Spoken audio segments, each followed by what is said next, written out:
Hello, everyone. Welcome back.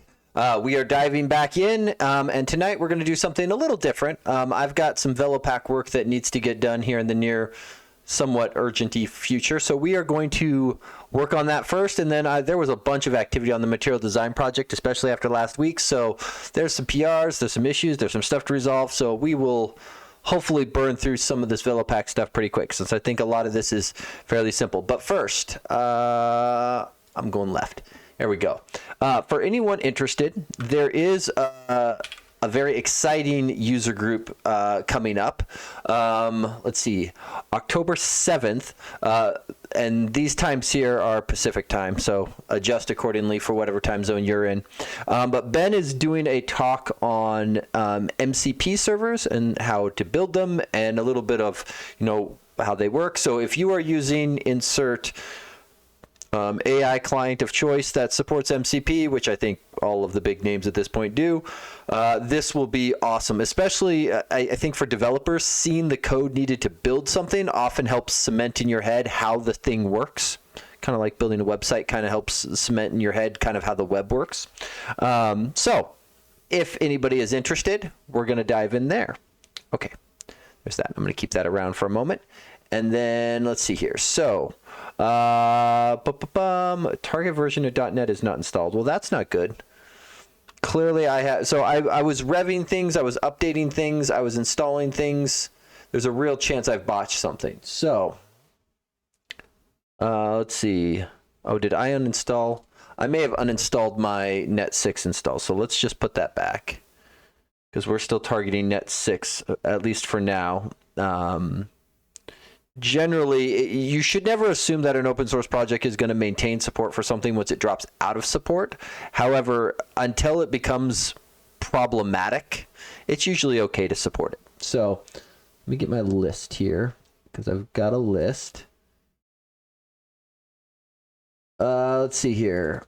There is a couple things. So this is specifically going to be around the MSI installer. So for people who are unfamiliar, I don't have GitHub open yet. Okay, so we're going to go GitHub, and we are going to go here, and there's an open PR that is big. It's a ye big. So there's a bunch of stuff in here. Kaylin has spent like a week reviewing it, because there's just a small number of changes, just a few, right? Now, to be fair, Kaylin had helped with part of it, so it wasn't like all of this was brand new to him. But I did some bits, he did some bits, then some bits got brought together, then there was rebases, then there was conflicts. There was all kinds of stuff going on. So it was not trivial, let's say. So, but there was a number of things that he identified that were problematic with the way it's currently going. So we're going to go through and just knock these out, because I think most of these are fairly small-ish. And so I want to try to track down where these things are and get them solved. So the first one is a pretty easy one.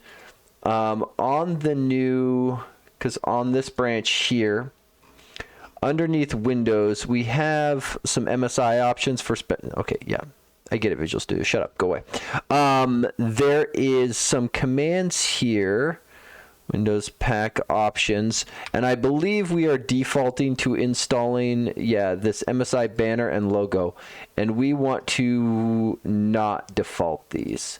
So I just need to figure out where these things are landing and whack them both. So so I had plugged in some default ones in here, but unfortunately they have the Velopack logo on them, and Kaylin made a very astute observation that these things look like you're installing Velopack, not the person's app. So we are just going to not default them, and we are going to just let them fall back to whatever they will be, which is the default Wix stuff, in my opinion, is ugly, but maybe that'll prompt people to actually go through and install them properly. So I do want to just check real quick on the... Is it the pack options or the pack command that has the description for these here? I just want to make sure that because the only drawback with these banners, okay, good, I did document them, is they're very particular, because the way Wix does it, they're plopping them into one of their existing dialogues. They are very particular about the resolution. So if you put in something that's not the right resolution, your results will vary. So don't do that. Yeah, so that's fine there. So we got that, and then I just want to look at side banner image. I want to run down where this is actually going in. So has side banner image exists. Great. Okay, so that should handle that just fine. Easy commit. We're gonna break all of these up. Removing default MSI images, and then let's go and blow those out of the resources, because those were, let me just pop it into Explorer. We'll take a look here at this. I don't know why it's not updating properly. Okay, so well, I should have probably, let's just look what was the path on those. Collapse this. Let's see, helper files. So they were Wix assets. So Wix assets. That thing. So we can actually just probably whack the whole folder. And get rid of those because we aren't going to use them at all. Default Velopack MSI images. Great. I wonder, can I add Velopack to my dictionary? I can. Oh, I must have already done it. No, I haven't. It's just slow. Add to dictionary. I wonder where that dictionary is. I might have to track that down. Okay, so item 1, done. See? Just going to chug through these. Okay, Wix Builder is using x86 by default, and we would like it to use x64. So,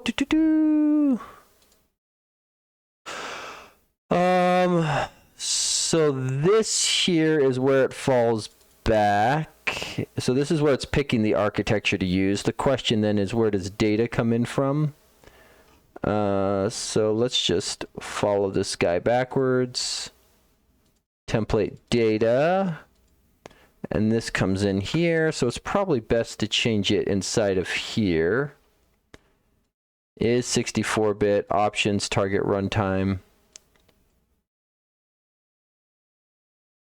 So it's checking here, and if I remember right, we have some code, PE builder, PE something or another. There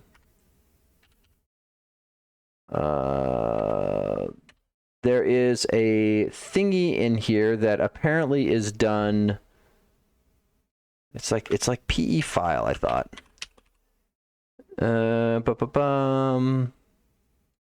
Is it resource edit PE header builder? This is probably the guy. PE image from file. This is probably the guy.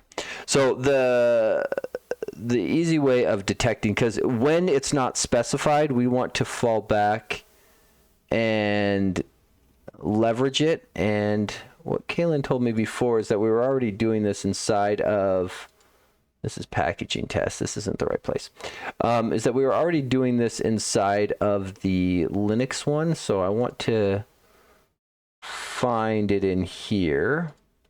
Let's see, so it's probably in here as well. And let's go with, if I just hunt runtime in here, it's probably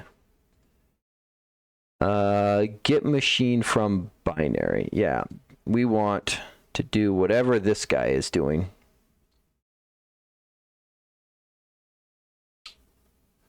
Got it. So this is fairly simple. Oh, it's ELF reader. What does this thing do exactly? Elf sharp. I honestly don't know if I've ever heard of this library before. But yeah, it is doing more or less what I would expect. If you ever crack open an executable or similar in a hex editor, you'll You'll note these things here. I think this is the magical header.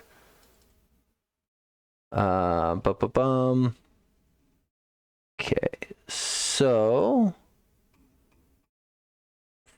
that's fine. Is there any place I can put this code here that's shared? So where is this a packet? So this is only being referenced here. I don't think it's referenced here. Interesting. So it's not referenced inside of there. Is there a shared place? It would have to go into packaging.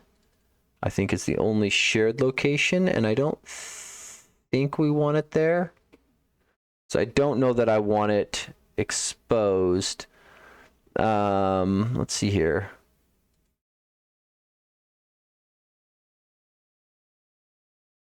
Is there a... Let me go down here and look, because I wanted to say that there was a...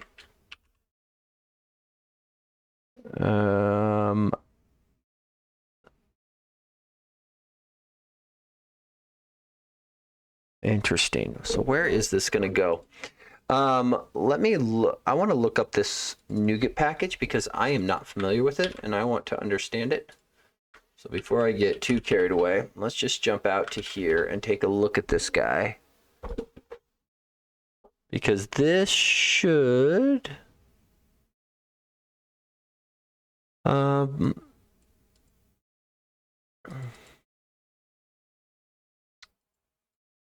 Because this is not... Yeah, I don't want... This is not actually going to do what I think it is. So I actually think I want back to... So functionally, I want to do this, but I don't want to actually use this code. I want something more intelligent. So what we actually want to do then is in here when we are getting the data, we want to...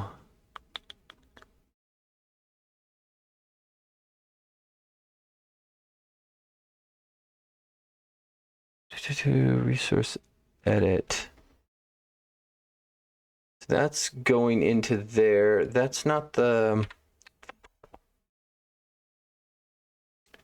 Yeah, I think it's this PE file that I actually want to leverage. Because I think this will give me what I'm actually looking for. Yeah, because that was inside of here, right? PE image from file. I think this is, so functionally I think this is what I'm actually looking for. So let's go here and let's grab wherever that, oh, I closed the MSI builder, didn't I? Because this is where it's actually going to get done. Plain text, licensing, RTF, blah, blah, blah, blah, blah, blah. Because this is where we probably want something similar is buried in here. So let's put that sucker in there as the ish idea of what we're going for, but then the actual implementation is going to be with the PE image. And then where's the target exe? Let's see, target runtime. One of these guys has the target executable because it has to know what to package in. Let's see, portable dir. Where is the executable inside of here? Upgrade, install location. Where is this? Because this has got to be, because we know what it is. Options. Channel delta, where is it? It might just need something to be passed through. That doesn't have it. That's disappointing. Okay, so let's go one level up. Because I know we've got this at somewhere inside of here, so we might just need to feed it in. Yeah, so we've got main executable name. So where does this guy come from? And then this guy here should have target setup executable. It's not quite what we're after. Release package. And let's see. So that's creating the setup package. Where do we get the target exe from? Is it still higher up? Let's see. Release path. Suggest, because we really just need to know what the... Where do we actually get this executable from? Main exe. There we go. So we have it here. Options, entry, executable name. So it's stored right there. Okay. Like where, and then where do we pass options down? Let's see. Get suggested name, blah, blah, blah. Create setup package. Do we really not have? Do we really not have it? Oh, there's no way we don't pass this in, right? So options, install, yeah. Get suggested name. Which is fine. That's based on the ID in the process. Make asset path from the suggested name of an installer. And then create the setup package, and we go to implementation. Because we've got multiple implementations, in this case Windows. So hold on, how does the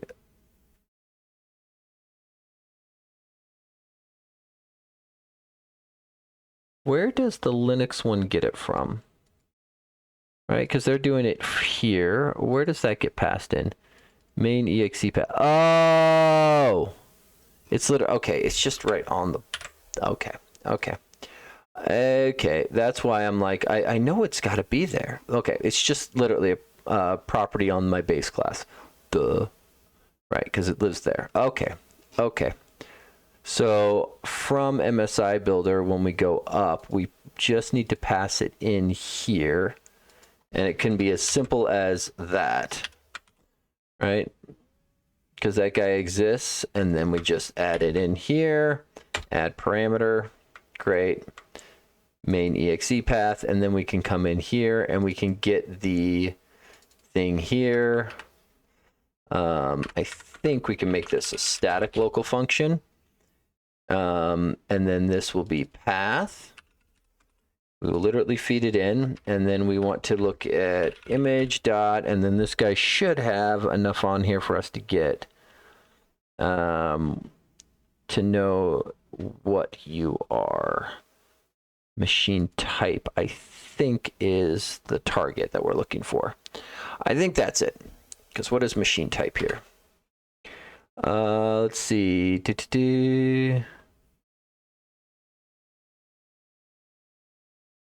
Okay, so there's got to be a bit mask in here. Because we're really just looking for ARM. There's the ARM. And then I bet you there's a flag for x86 and x64. Let's see.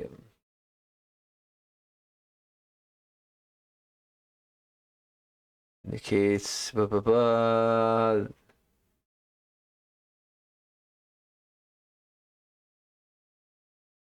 Let's see.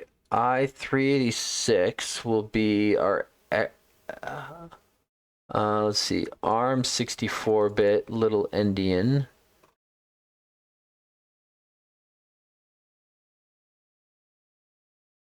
Because I think we only have a couple choices here for the Wix install one. AMD 64. There we are. Okay. Okay, so i386, AMD 64 will get us there. Okay, so back to here. So we want to do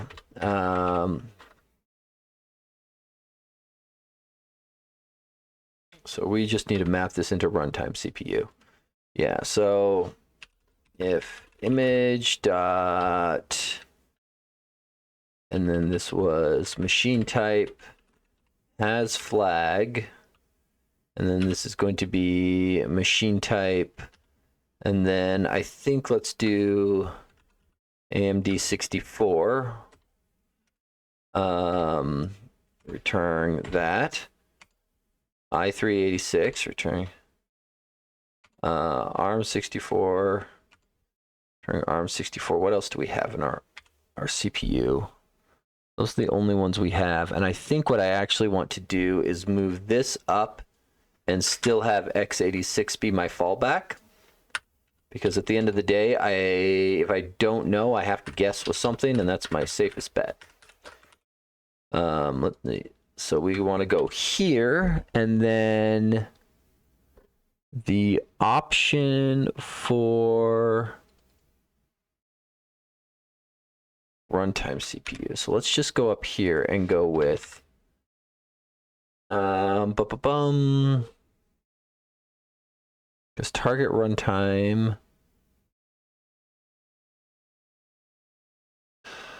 Let's see, what are you going to get set to? Unknown or unsupported. So let's just do runtime CPU. Runtime CPU gets, and we'll go options. Target runtime architecture. If it's unknown, grab it and look it up. And then this then becomes is 64 runtime CPU is ARM 64 becomes run CPU is ARM 64. There we go. Simple. And then let's check this because I'm fairly confident this determines. Yeah, because this is going to be the Windows architecture, and then it compiles accordingly. Okay. That should be good. We're going to go through and test all these here in a bit, but I'm going to just fire these through because I kind of want to do them all in one fell swoop because I think I can hit a lot of these in one test. So we're gonna just keep committing. Let's see.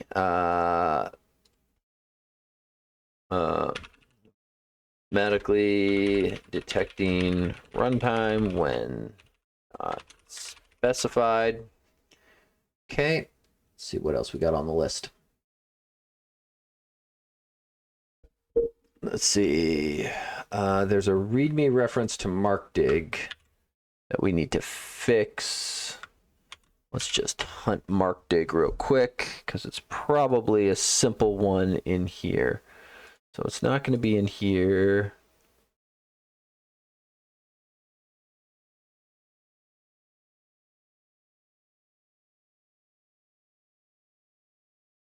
That may have actually just been here. I'm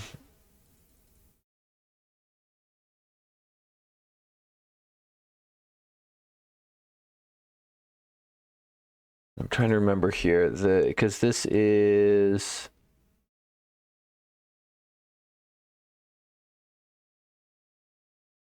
let's see, and that one I may have to follow up with him on because I'm trying to remember why discussion needed on this one. I might need to follow up with Caitlin because let me check my other notes here. What did he see about the MarkDig stuff? My notes are not enough. Expand this out.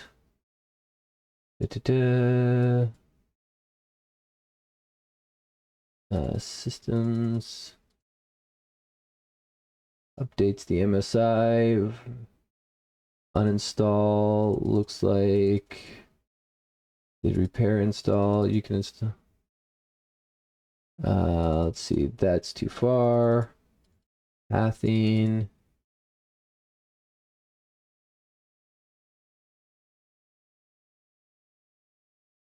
If I want to get up here.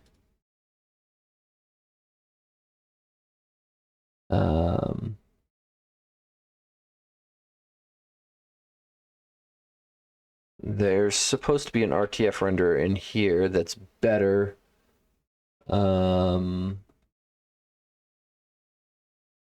Let's see. So why did I add the Mark Dig stuff?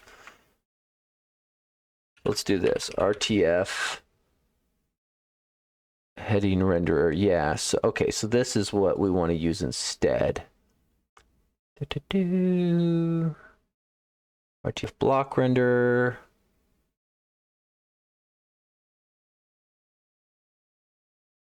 Okay, so we want to leverage this wherever this guy gets picked up. RTF renderer, text writer, because I did not realize that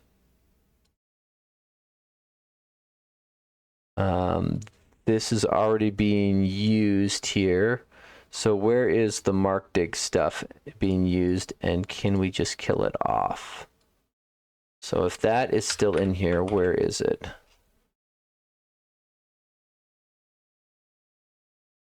Let's see here. Oh, got it. So this is actually plugging into it with an extra renderer. Okay. Got it. Okay, so this is just conflicting information in the README. So we can just edit this here. We're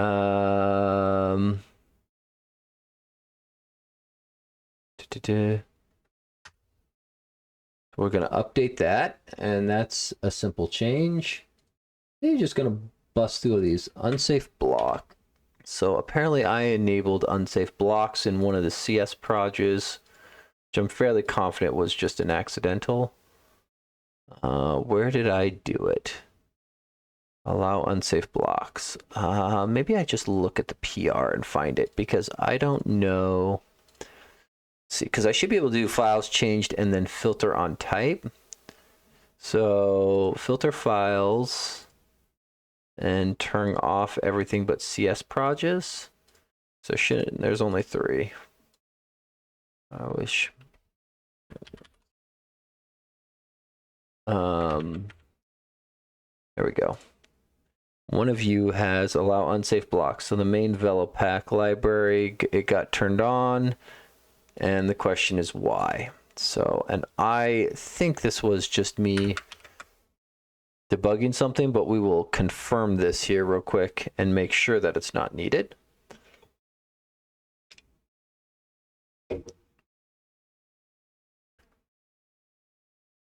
And then the last one that we need to go through and do is deal with some environment exit calls, because we don't want environment exit firing. Let's see here. And we're going to go here. We're going to go here. Unsafe blocks. CS proj. Just do that for the moment. We'll let that thing finish compiling. Think about its life. Compiles without it, so clearly not needed. Okay, and then the last thing I want to check through is environment exit. And oh, but you have to spell it for that to work. So let's see. Environment exit. There we go. Okay, so we're going to get rid of that. I don't care about here. But what we want is all of these guys here. So we do have an iProcess interface. Types. And so the thought is to go through and add exit to this guy here to make this thing testable. And I just want to check. This is just, I think what we're going to do here is we're going to go void exit int exit code. And that seems to probably be go to implementations. And then we're going to go here. And so this is the real one, implement interface. And we are just going to straightforward this sucker to environment exit. And then the other one, go to implementation. What we're going to do on this guy, implement interface. And then we're going to do something. Let's see here. I would like to make this something testable. So something like public int exit code get private set, because we're only going to let this thing get called once. And so if exit code is null, I guess we can do is not null and throw. Let's see, throw new valid operations exception. Otherwise, exit code gets exit code. There we go. Simple, straightforward. And now you can only call it once, but it allows this guy to be testable. Now, the hard part, we got to plug this sucker in. And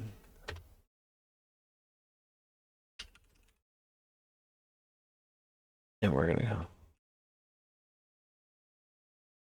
Okay, so we are going to do XML comments, at least on what we've got. And then let's do... We need to figure out how to get this into the right places so that we can actually leverage this. So for example, I don't know where this thing gets plugged in. So we need to find it. So the locator has... or at least the Linux one has a process.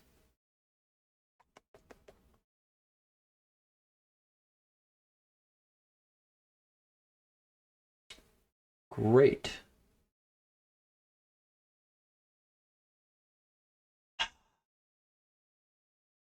So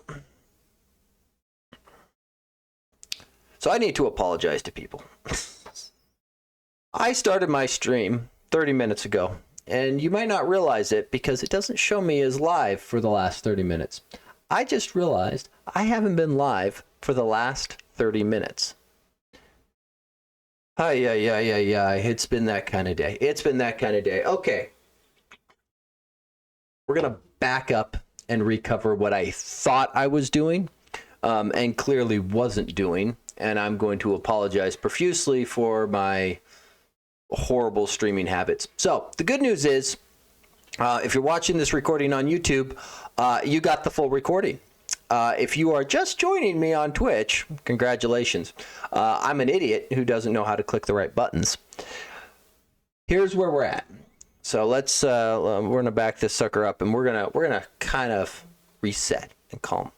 I am working on Velopack, which is an installer updater framework that I am one of the directors for. And so there is a big PR adding true MSI support with Wix. My colleague and partner did a great code review, left a bunch of feedback. We are addressing said feedback. And that's what I've been doing for the last 30 minutes when I thought I was streaming. And so I have been literally talking to, well, at least what is a recording with no one here and going, huh, that's interesting. Usually a handful of people say hi when they drop in, but yeah. Izzy, welcome. Welcome. I've been streaming for 30 minutes. And by streaming, I mean I've been recording for 30 minutes and didn't hit the right button. So I'm feeling like a big pile of an idiot. So the nice part, though, is the YouTube recording is going to have this little mess in the middle and the full thing. So if anybody wants to catch the last 30 minutes of what I've been doing. So, but Izzy, I will catch you what will be later for you today, but after I sleep later tonight. So it'll be morning for me, afternoon for you. It'll be great. Looking forward to it. So little bit of Velopack stuff to try to get this MSI stuff in. The one thing I did want to plug before I get too carried away is the Spokane.net user group. I was, listen, I applaud people for waiting for 30 minutes. Again, I am very sorry that I am an idiot. I feel like since I tore my office down, normally I had this down to a science, and I feel like I've just lost some muscle memory and have not gotten it back yet. So I clearly need to stream more and get my muscle memory back in, and or automate myself out of needing to click buttons, because clearly I'm not good at that. But this user group is actually going to be great. So it is next Tuesday. Ben is giving a talk on MCP. So if you are using any of the AI tools, I think all the big names support MCP at this point. But he's specifically going over building MCP servers with the idea of developers oftentimes cement how things work by building one. Like I know for me, like that was the light bulb moment on like how web works when I built kind of my first 3-tier app. It's like, oh, I get it now, right? So if the idea of seeing something helps you cement how the thing works, this is going to be a great user group. Will be streamed on YouTube 5 p.m. Pacific time, so offset that to your time zone. I think this is +8, +7, one of the two. So wherever yours is, but it will be online on YouTube and the recording on Intellitek's YouTube after the fact, if you miss it or you're watching this at some point in the future and you're like, hey, that sounds interesting. So going to be great. Ben is an awesome presenter despite what he may claim, and I am looking forward to it. See, I am going too. Yay! So that'll be fun. That'll be fun. Okay, so here we are. Here's the current bit of feedback on the PR that we are looking to address. There are a number of places inside of Velopack, and this is only kind of loosely related to my PR, but it kind of touches some stuff. Yeah, I think that is about 2 a.m. for you, Izzy. Yeah, that one might be a little rough. You may want to catch the recording.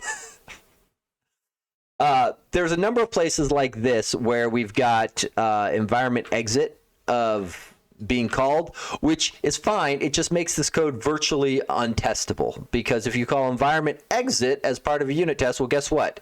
It exits. And that makes the code really hard to test. So we already have this iProcess implementation interface that we kind of have hidden in here. With a default implementation, which is great because the default implementation we can just forward to environment exit. We've got a test locator one that I just implemented where we're just going to hold on to the exit code, and then we're only going to let you set it once, throw otherwise. Kind of straightforward. But the goal is to plug this now into the other relevant calls so that these things can now end up being testable. And I think I was trying, right before I realized my mistake, when I glanced over and noticed that I didn't have the little green bars that say, hey, by the way, this is your bit weight that you're streaming at. Yeah, those kind of important bars. That is where I was looking. Is I thought on here I had my process. It may be buried underneath the locator. I think. Is it locator? Locator process. There we go. Exit. There. That's all I need. That's all I need. See? Simple, easy. And then we're going to run some tests on this afterwards to make sure I haven't botched anything. Okay, so we want to hunt the rest of the environment exits. Let's see. That's there, and then let's see. I don't think I need, well, this one may not have easy access to it. Private static. This is private and static, but I think if I drop the static, because this is private, I think we can just do this guy should have access to the, oh, he may not actually have access to him because he has set locator, but there's no guarantee at this point that the locator has actually been set. We could check down here. Custom locator. Does custom locator, is that what gets set?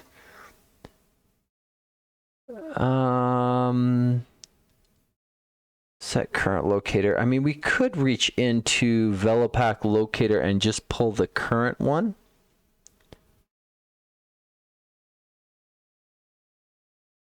I guess that's probably the path of least resistance of where this needs to go.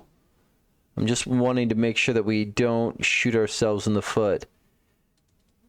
Get current or create default, I think is probably what we want to do.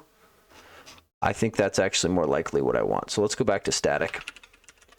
So we want to go with Velopack locator.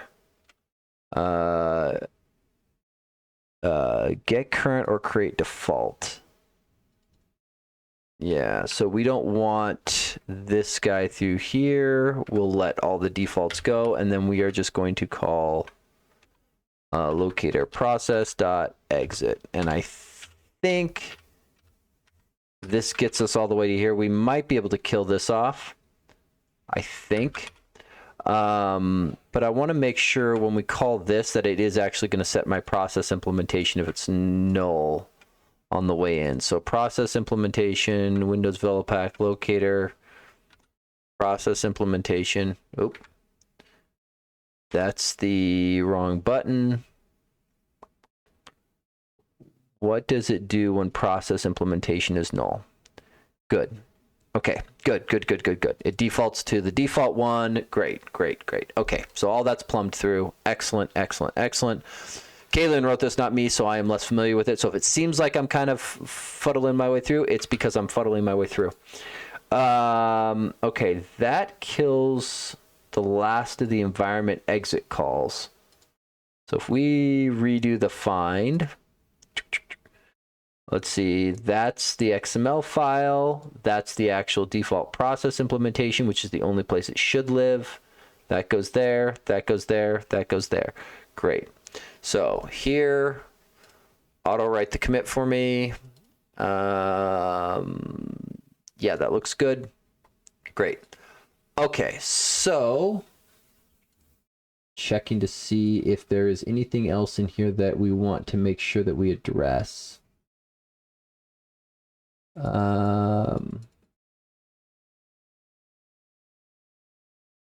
See, probably not. Yeah, so there are a couple weirdnesses with this MSI that will, I don't think we're going to let it stop our V1 from going out, but in case anybody's using them, just be aware there's a couple interesting things that are going on. One, you can install, if somebody runs it, they could theoretically install both the MSI all users and then if they also have access to the setup exe from Velopack, those two things, because they are separate applications, the user could install twice. So that's just a thing that's possible that wasn't really possible before. So it's one that we plan on looking at fixing, but it is something that is different. Also, if the user's installed with the setup exe and then runs the MSI on per user, it will just blow right over the top. Which is kind of annoying. And then the last one is the when you install with the MSI and our internal updater does the update, it's not revving the version. I'm pretty sure I know how to fix it, but we haven't addressed it yet. So let's go here, and while this guy is going, we're gonna run the tests first, and then we're gonna go run a full end-to-end suite. Is that right? I feel like I'm missing a test project. Maybe am I making that up? Let's recompile and make sure I'm not crazy. I mean, it's possible I am crazy and I am supposed to have another test project, but both are possible. Both are possible. These are not mutually exclusive. Can Velopack read registry values? Yes. And I think I'm very tempted because we looked up what registry values we'd need to rev to functionally change the version. And it really just comes down to our setup exe, the registry values it updates aren't the same ones the MSI is writing. So I think we just need to adjust, because right now, the old setup exe is only a per user install, and so we never factored in an all user install when updating registry stuff. Yeah, if so, you could use that to check if the MSI is already installed. Yeah, exactly, and that's, I think, probably what we're going to end up doing.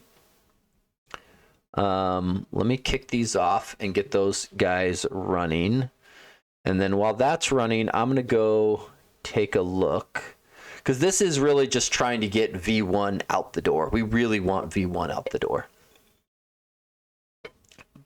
because it's kind of our last big thing before we kick flow.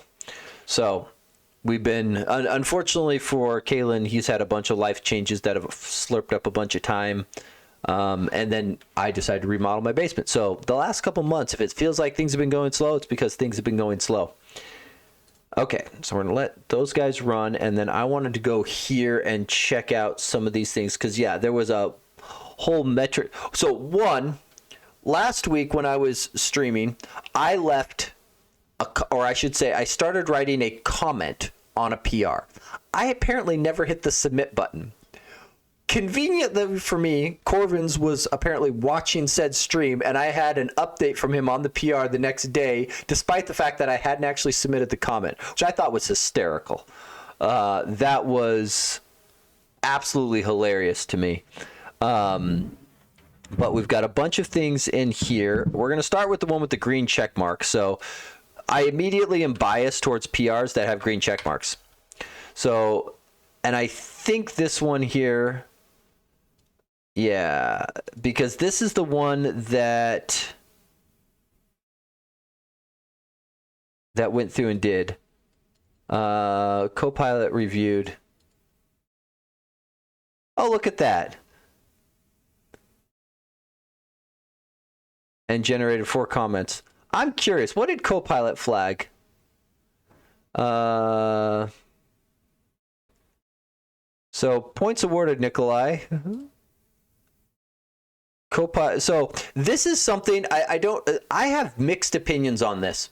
So Copilot, if you assign it to a PR, it will happily do a code review for you. I will say I have mixed opinions on its code review capabilities, because it seems to be fine if what you want is a syntactic review.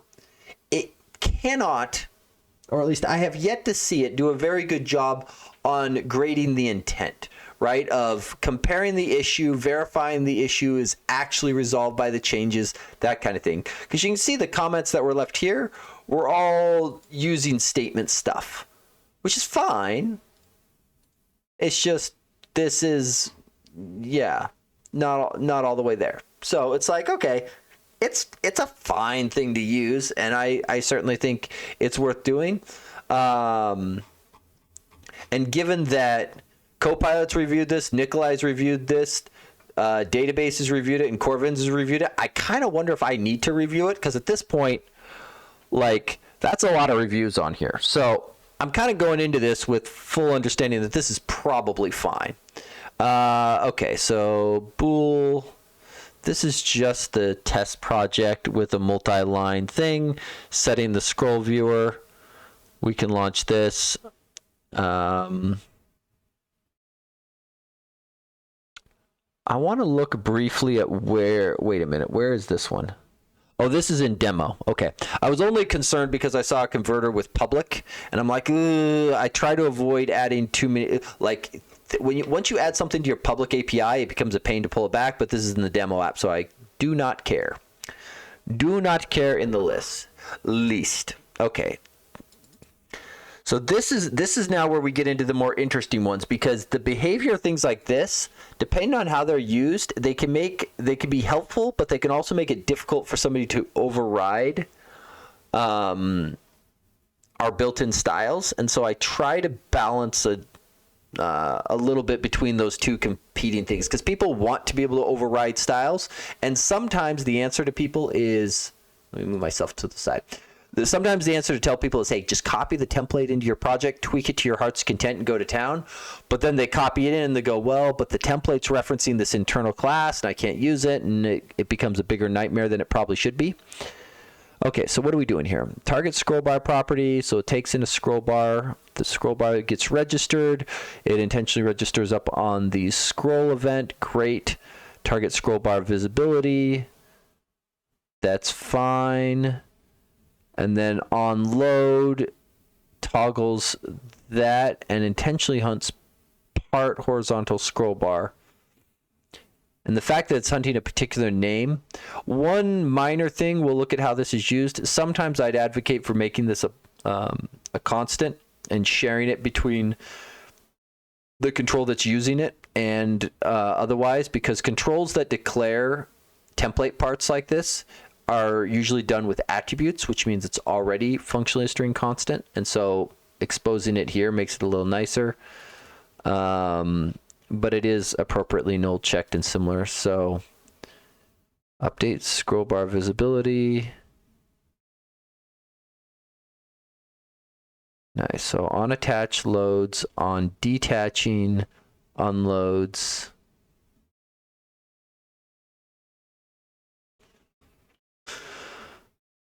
Okay. I don't know that the null check is explicitly necessary, but I see no issue with it. Okay, margin converter, hoy vey. I will say, so this, for people who aren't familiar with it, this is square brace. That's a collection pattern match. I am convinced that this was built for, oh, sorry, I see it. I'll go take care of it here in just a second. Give me one moment. I don't see any of my mods around. Otherwise, I'd yell at them to go do it. Oh, I guess, Izzy, you're here. I don't know if you're near a computer, though. Let's see here. Because you have the ability to go time that out or kick them. And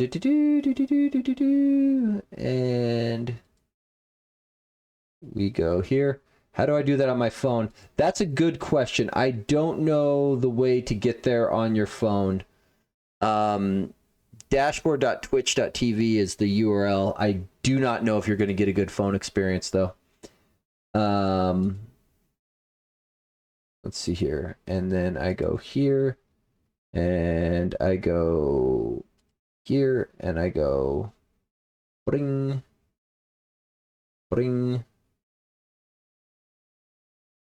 And then where's my option for, why am I not seeing my option for dropping it from the chat?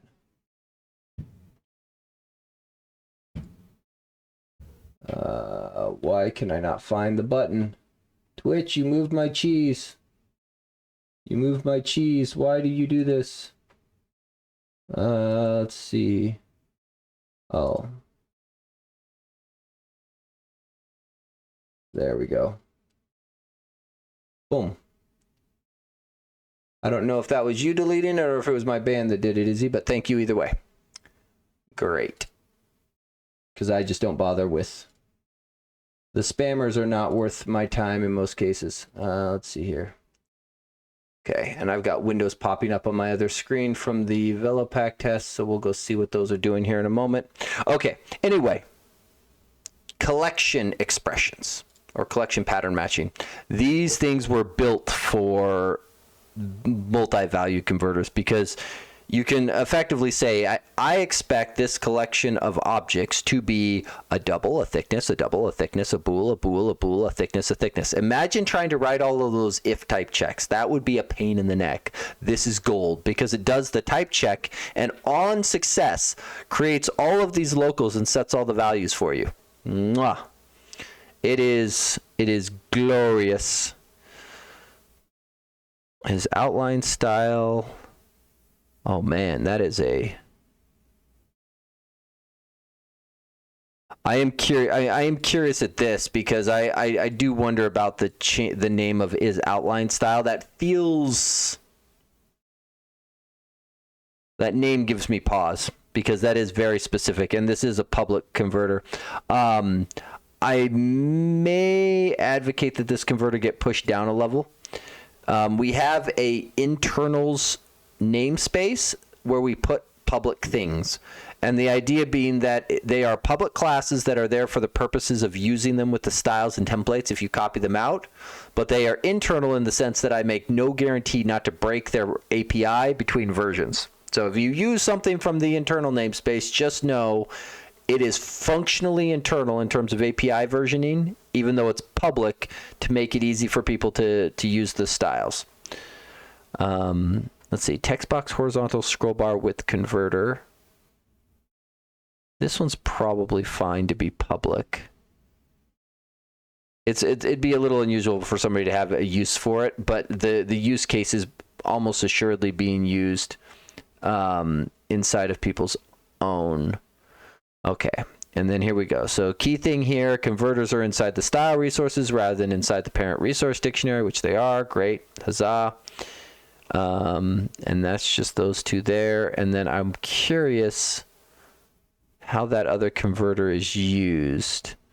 That's just indentation that was a little off. So apparently we haven't run XAML format on this before. Oh. I wonder if my XAML formatter came over when I upgraded to 2026. So where is this converter and how does it know is outline style? This keyboard focus has outline to.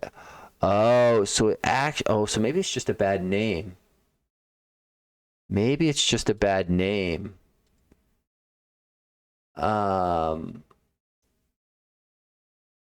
Okay, because this is that converter, horizontal text box margin converter. Let's go up and look at this again.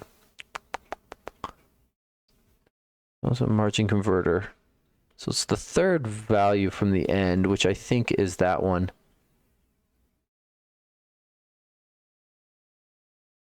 So it has outline text field. I'm going to propose a small rename. We could always just go through and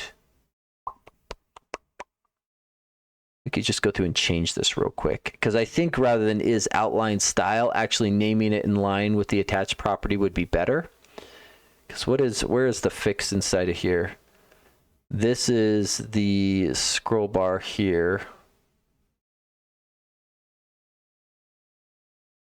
Yeah, okay. We'll give this guy a quick look-see here in just a second. Let's see, what did we break in all of these tests? Cross compile, pack, cross app. The fact that the command line tests, so these ones are more of an artifact of I haven't compiled the. So this one's going to fail because I'm not logged in with the right Windows account to hit our trusted signing.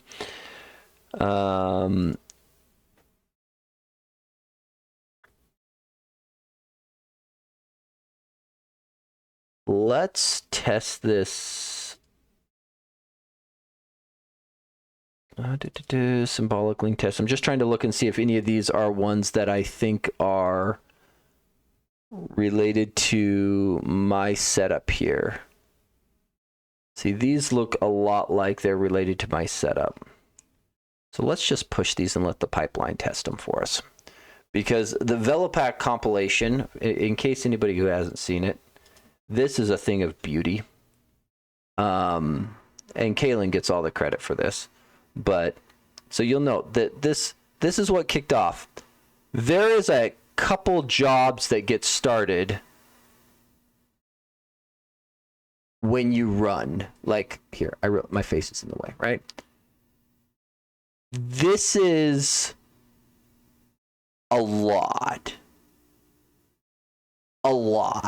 So, and they're interconnected as well, because it is non-trivial to compile this library from source, because you have to compile the Rust binaries first into the appropriate locations, and then depending on what you want to compile from there, then you are probably compiling the C# library, the VPK tool, and then that doesn't even count all of the samples as similar, right? So we also have the Python one and otherwise in here. So there is also a PR that is definitely on our radar to get reviewed and in. Looks like the first stage of my DevOps pipeline. Yeah, this is what a complicated app looks like. And Izzy, I know you've got complicated stuff. But just the amount of stuff that went into this. There's one clever thing Kalen did do is I bet it doesn't take 5 hours like mine. No, we wouldn't. No. It does use a lot of compute minutes, but thankfully this is the open source side, so it's free. But it does consume a ton of things. The one clever thing that he did do is because normally you have to run jobs sequentially in order when there's a dependency between these, because you'll note these build Rust ones are running at the same time. Some of these other ones are going as well. Like is it the build? I think I can show it here if I grab one of these. Set up job environment. Yeah, there's this wait for artifacts job here that Kalen built where so it's a custom action that pauses this job waiting for an artifact to be uploaded from another job. That way both jobs can kind of run in parallel, because all of this stuff up front can be done prior to the artifacts being built.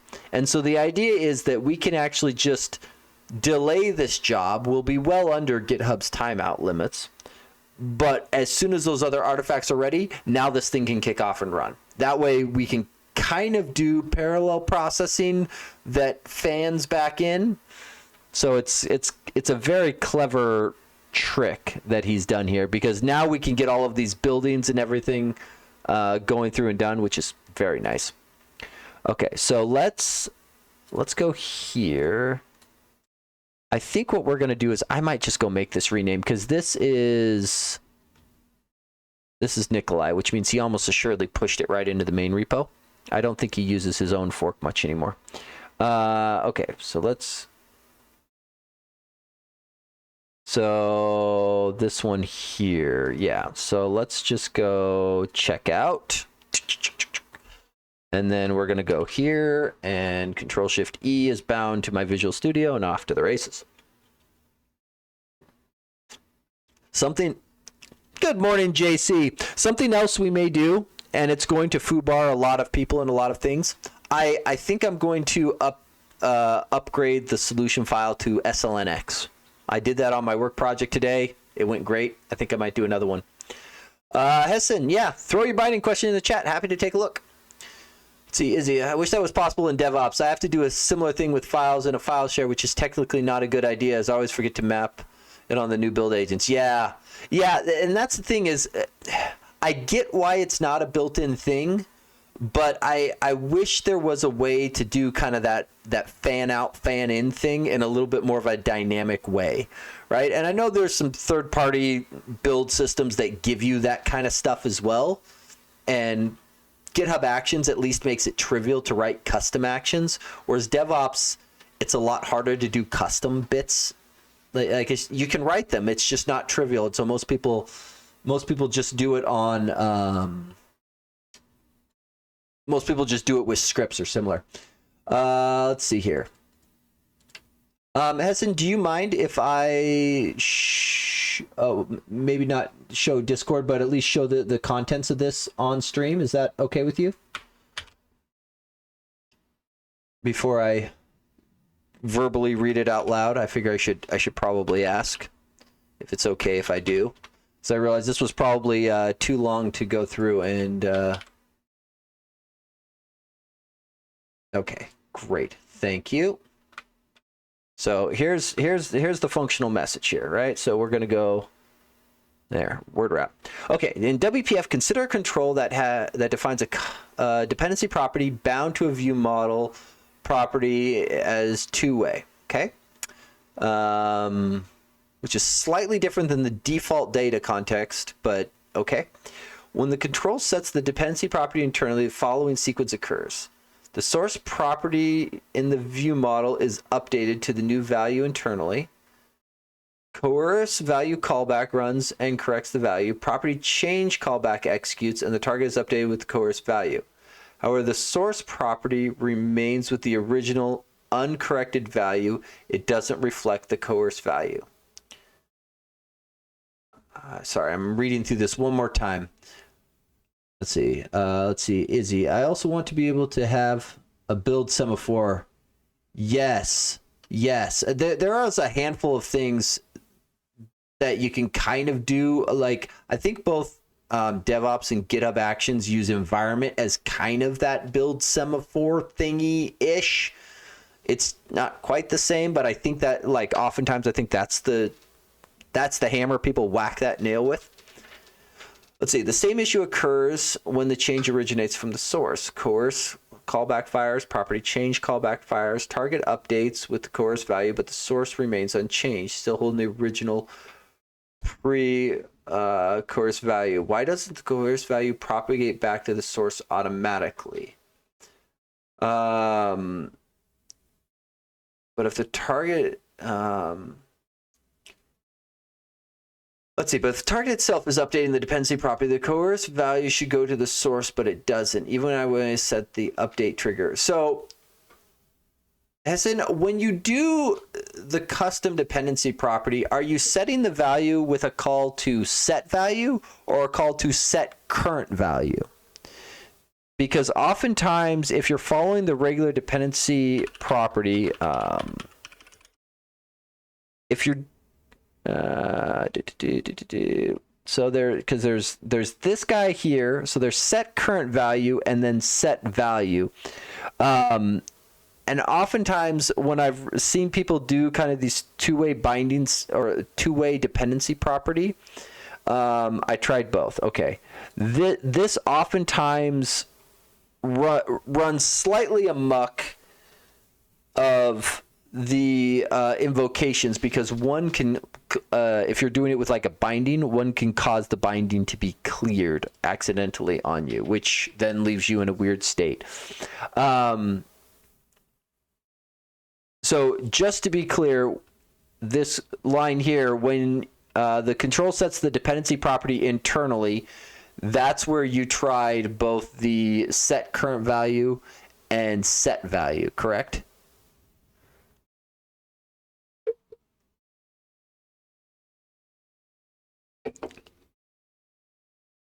Because that line there, okay, good. Because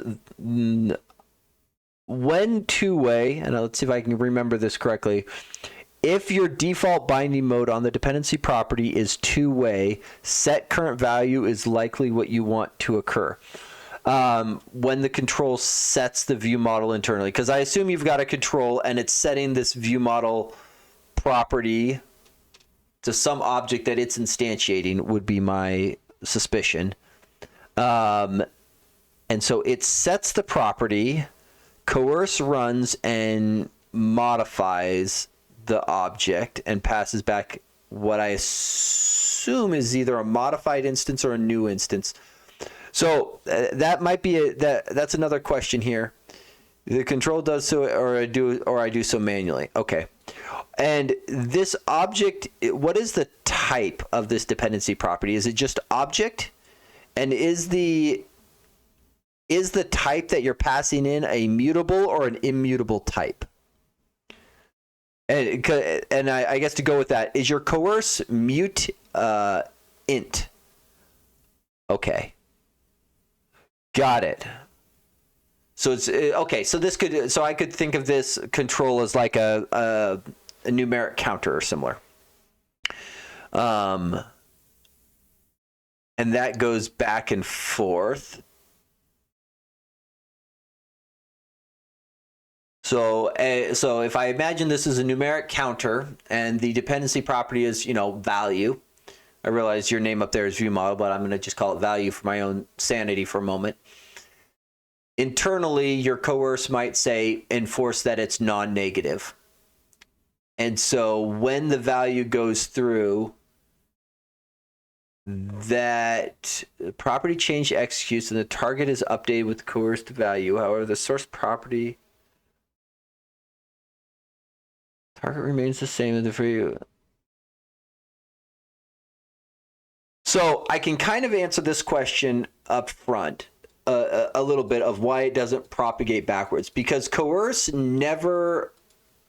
The coerce, if you think of it as kind of like a pipeline of value flowing from source to target or vice versa, coerce always just, it sits in the middle of the pipe and the value never flows back. Typically, the way the value makes it back the other direction is if you imagine going between a regular view model C# class and a dependency property that you're bound to, the value goes through the coerce on its way down to the view model. The view model raises property changed, and that property changed propagates up to the UI. The UI then reads the getter and gets the updated value. So it's not, so the coerce never actually makes it back without a property change coming back up to it, right? And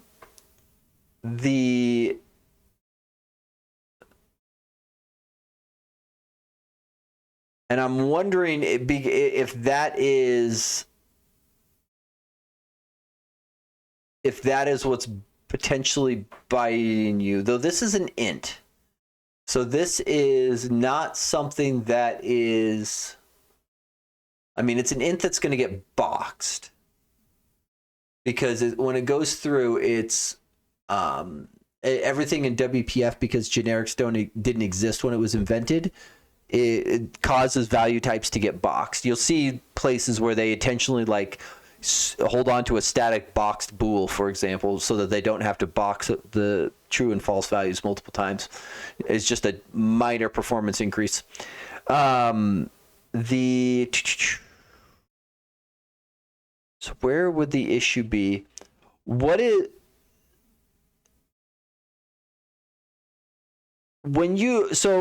the source property? So when the control sets it internally,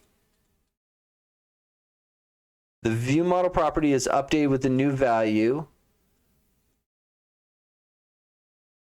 And then I assume what you mean is the... Let me just build this real quick. I need a terminal. I need a terminal window. Oy vey. I don't need that many terminal windows. All right, my terminal apparently has spawned about 15 windows and has lost its mind. So I'm going to do something a little crazy. I'm going to reboot Explorer and hope that this doesn't cause any weirdness,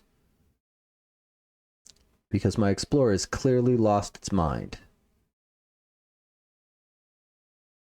And then we're going to see where that gets me. Come on, terminal. Why is my terminal not launching? Hello? Hello? What is it? Is it TW or what is the... Why is my terminal not launching? Okay, we're just going to do this. mkdir, dp test. Great. Oh, mkdir dp test .NET new. Okay, let's just do this. Okay, there we go. And see, that's something else I want to change, is I want to update my .NET templates. Control like text box, when the text property updates, the new value goes to view model property. After the coerce message runs and fix the value in the text box, but source value remains unchanged. Okay, got it. So we're gonna go here, and let me spin something real quick, and let's just make sure that I get the setup for this properly. So is this I assume you did a user control based on the description. So I think if I go here and do something like num text, right?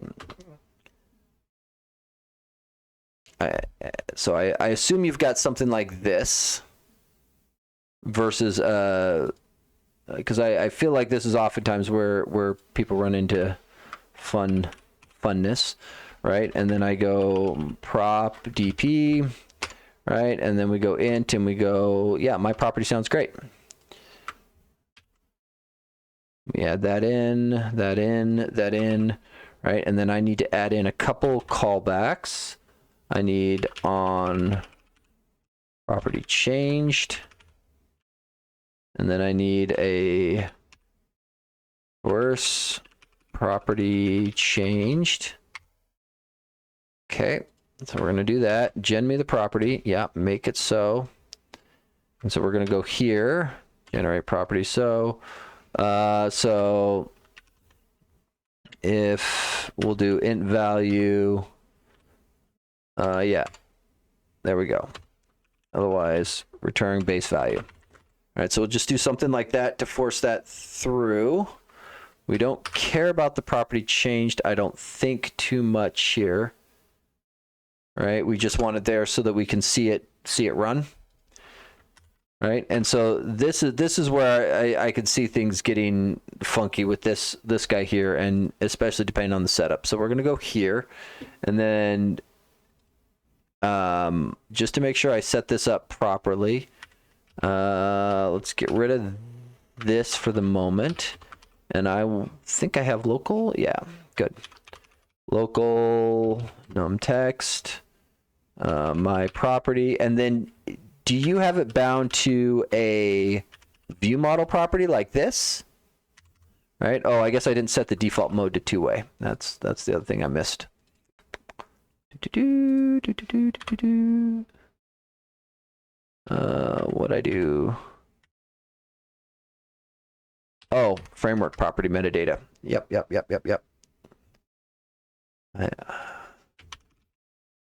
Not as dumb as I look.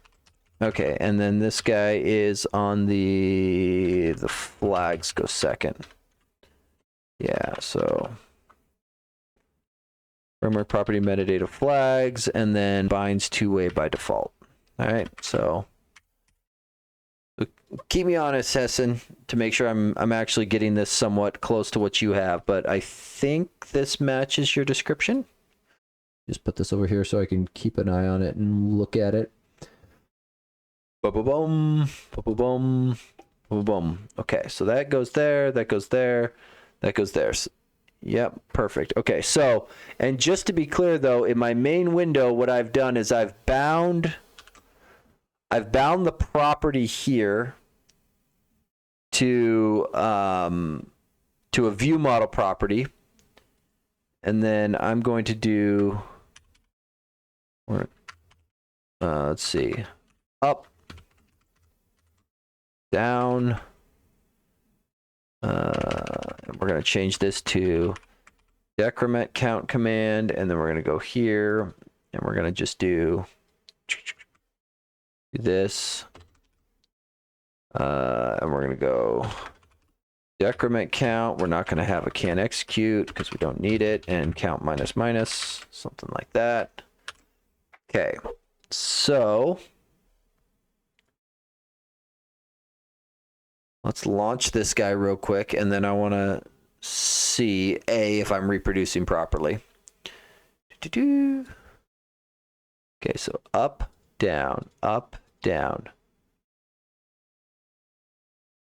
So let's go breakpoint here, and actually let's grab partial void on count changed. Do this, breakpoint here, and then hot reload actually has been working in 2026 for me. I don't know if anybody else has tried this. Like, the button actually works. Like, you'll note I didn't restart. It's been weird. It's been like working really good, and I'm very confused. So on count changed. So old value is 3, new value is 4. Oh, I guess my control doesn't display the value anywhere, so that's probably something we need to change. So we went up 3 to 4.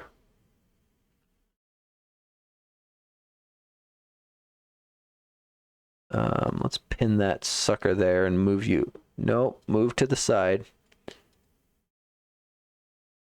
Okay. And then property change fires, great. Okay, so let's go down. I think what I want to do is actually conditional these guys, and then oh no, it's not conditional. I want to change the behavior so that it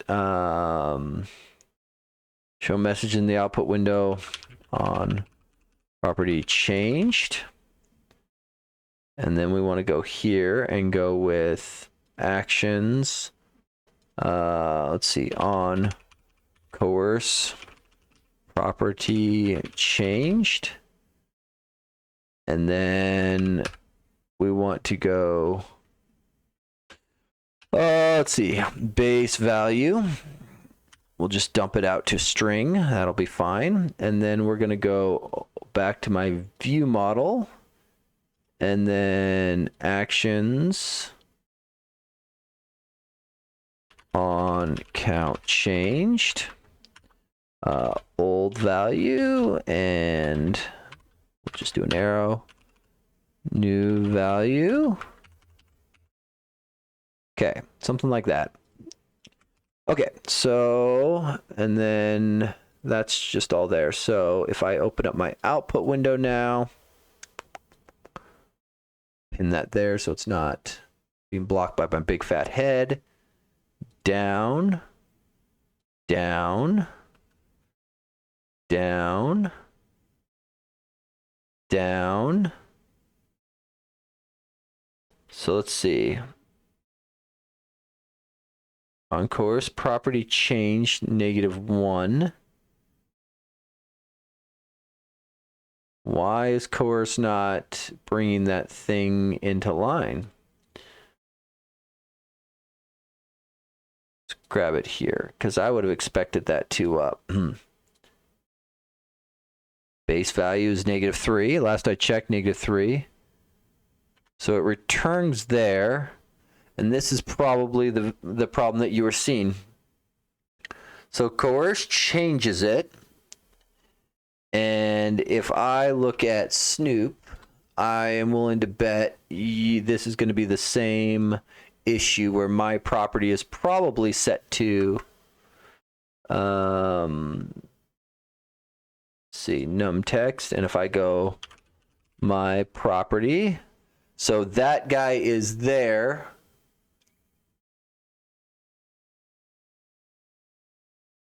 So it goes all the way up, and then the coerce never changes it back down.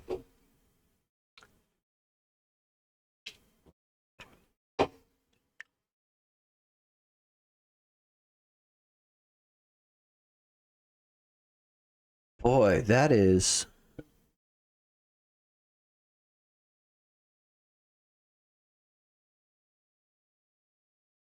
That... I'm trying to decide if that makes sense to me or not. Let me look here. Something in the back of my mind is telling me that there was...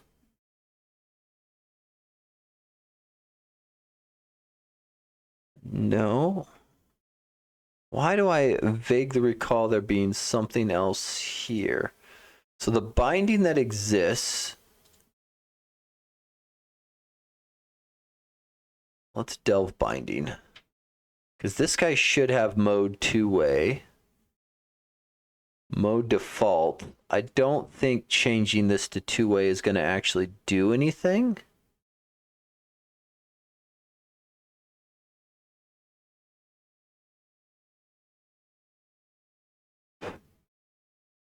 Let's save the value back to target source. Let's just try this real quick. I don't think this is making the difference because the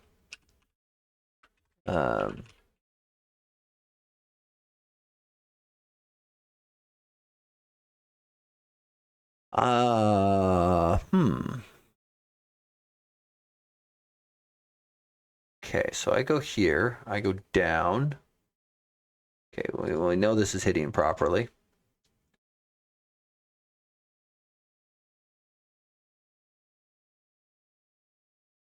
Because the expectation is that it reaches the front and but it's not going to loop around.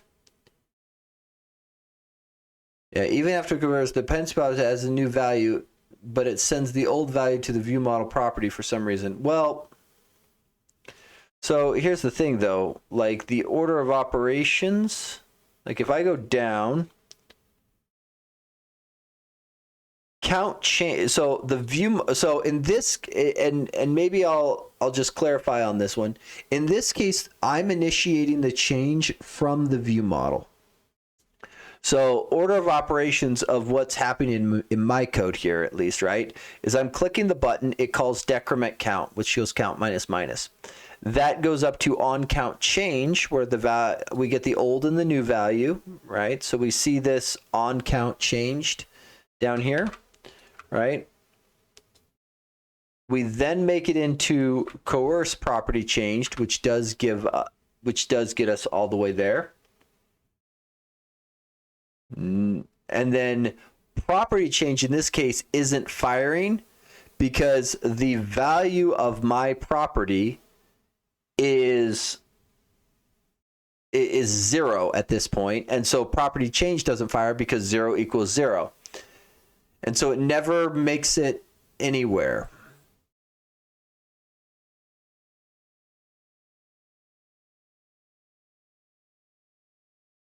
Which kind of makes sense.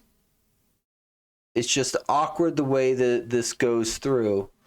Let me look here. What does this guy call out on this coerce? Because ideally you want to grab it on the change, but coerce always goes first.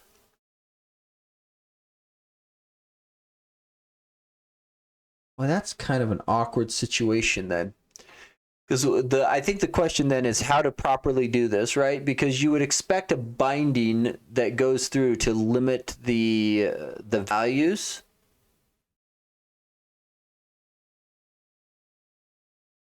I wonder. Let's try something. Let's try something. So we're gonna get rid of this for the moment.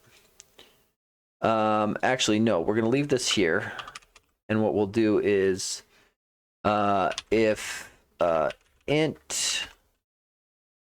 I don't like this, but we're gonna int the new value is greater than 3. Let's see. Let's see. Where is my? That's just a property. Oh, d dot set current value of e dot property of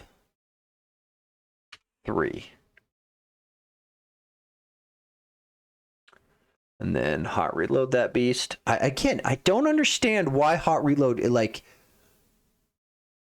they made it better. That, like, and by better I mean it works the way I would expect, which is kind of creepy.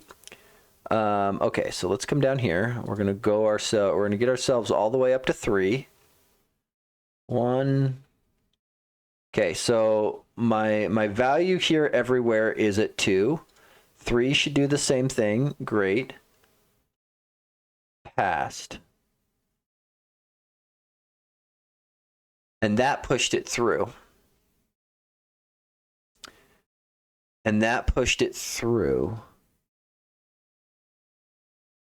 Because the important thing to note is when the binding fires, it's not actually using these getters and setters, right? Like, because I can put a breakpoint here and I'm never going to hit this, right? So if I go up again, oh, interesting, because coerce now shows 5, 4, on property changes 3, but that doesn't add, that's not making it all the way back.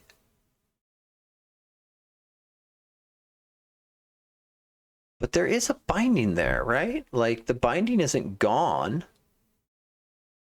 What's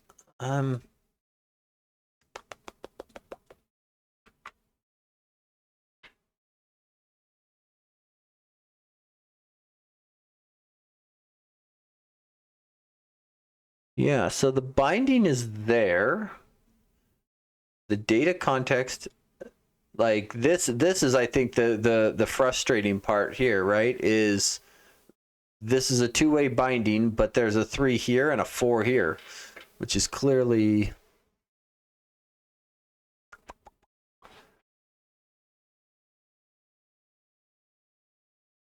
So, but the question still remains, what would be the right way to do this? What would be the right way to handle this? If we were to go through and build out a control, and for example, we wanted the custom control to enforce these min-max values.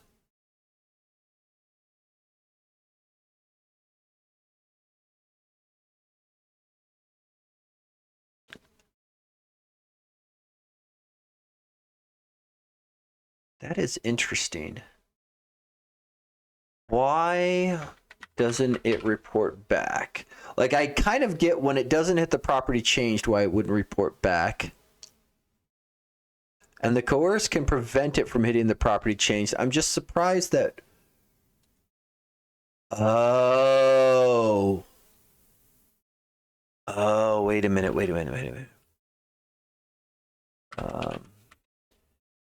D.dispatcher.begin invoke. I have a sinking suspicion.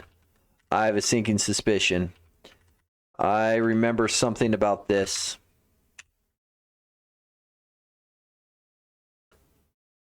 Let's go like that. I have a sinking suspicion.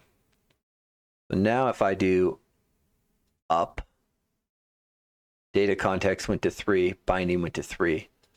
Oh, there we go. That's why. I vaguely recall something about this. It is inside the binding class. There is a... that is not the right binding class. This binding class. There is something, and I can't remember if it's inside of binding or if it's inside a dependency object, but it functionally, in order to keep itself from getting into an infinite loop, it checks if it's already inside of a change and doesn't allow it to keep propagating.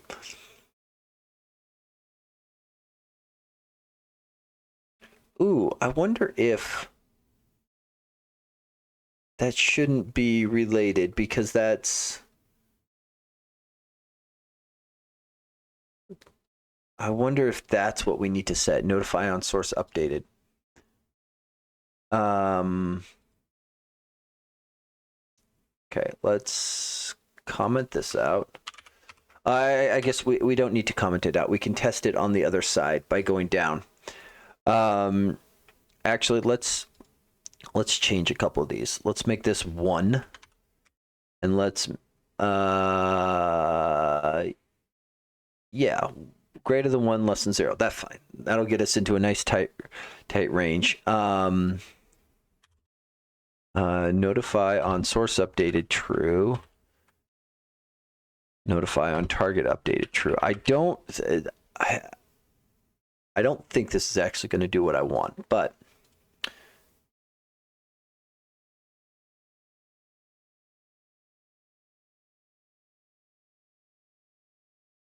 let's see here. Is it actually firing still?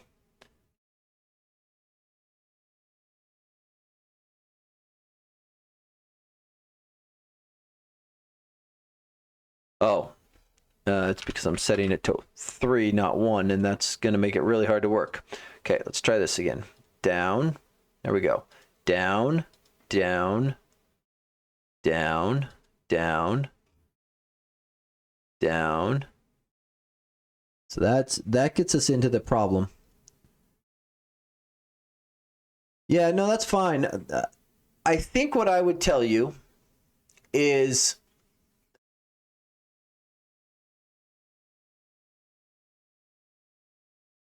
the one other place where I want to I want to look at one more thing. Ma apps GitHub.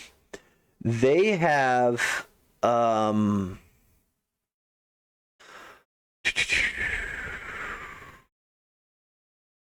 actually, don't we have a numeric up down? Yeah, what am I saying? We have a numeric up down.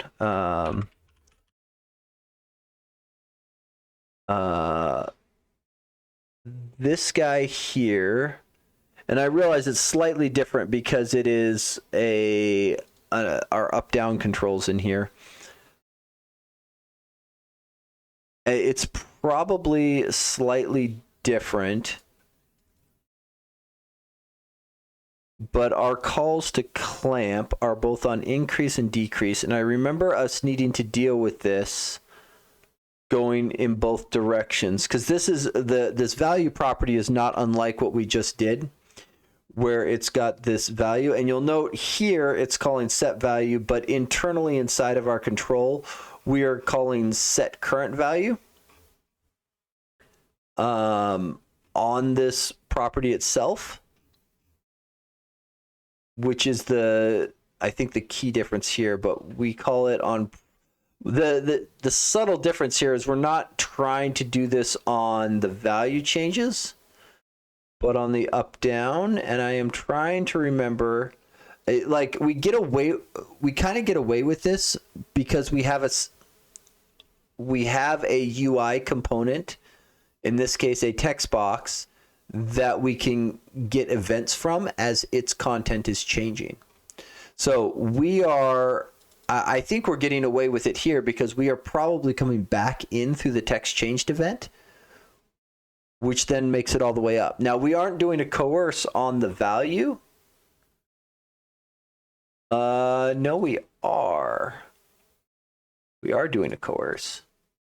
This may not be that bad of an example then. Yeah, so there it is.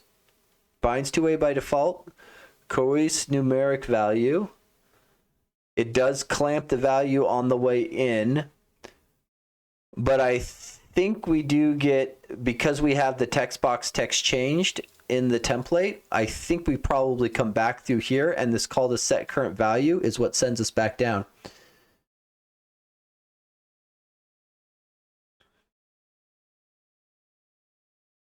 So yeah, Essen, I may have to think on it a little more and give you a longer answer, but yeah, I'm still torn on whether that behavior makes sense or not. Let's see. The creator, Enki, thank you so much for your content. You're welcome. I do it because I enjoy it. Let's see. Quick question. Do you have a video where you go over your .NET WPF best practice templates and walk us through it? Oh. I don't think so. I have videos where I go over portions of it, but I don't think I have one. So there's two things I have on my radar that I would like to go through and add / change with this, because I assume it's this repo here. One, I want to update this from an SLN to an SLNX, which is the solution file is kind of ugly right now. It's a bunch of GUIDs. And there's an updated solution file called SLNX, which is just XML based. It's much nicer to work with. It does assume that you are on. It does assume that you are using the .NET SDK 9.0 or newer. So I think you have to be on 9.0.200 or newer as your tool chain, not necessarily your target framework. You can target an older framework, but your tooling has to, the SDK that you compile with has to be at least up to there. And then you're good to go. Prior to that, or if you're on older Visual Studio 2022, there's a preview feature you have to turn on to get it to work, which is why I hesitated to change it until it was actually in something real. And then they kind of promoted it to be something real, and I never went back to it. So there is that there. I also want to add in some GitHub Copilot prompts in here, because there's a handful of things that if people are using AI tools along with this, I can prompt it into doing a lot nicer than it does by default. And so I kind of want to add some default prompts to go through and do. But you do make a good point, is I don't know that I actually have anything where I go through it. Like all of these things here call out the features being used in here, or at least the key ones that I think are important to understand. Like I've done a couple videos around things like the generic host, and I've done some videos around the community toolkit MVVM, and I do bunch of stuff on the material design stuff.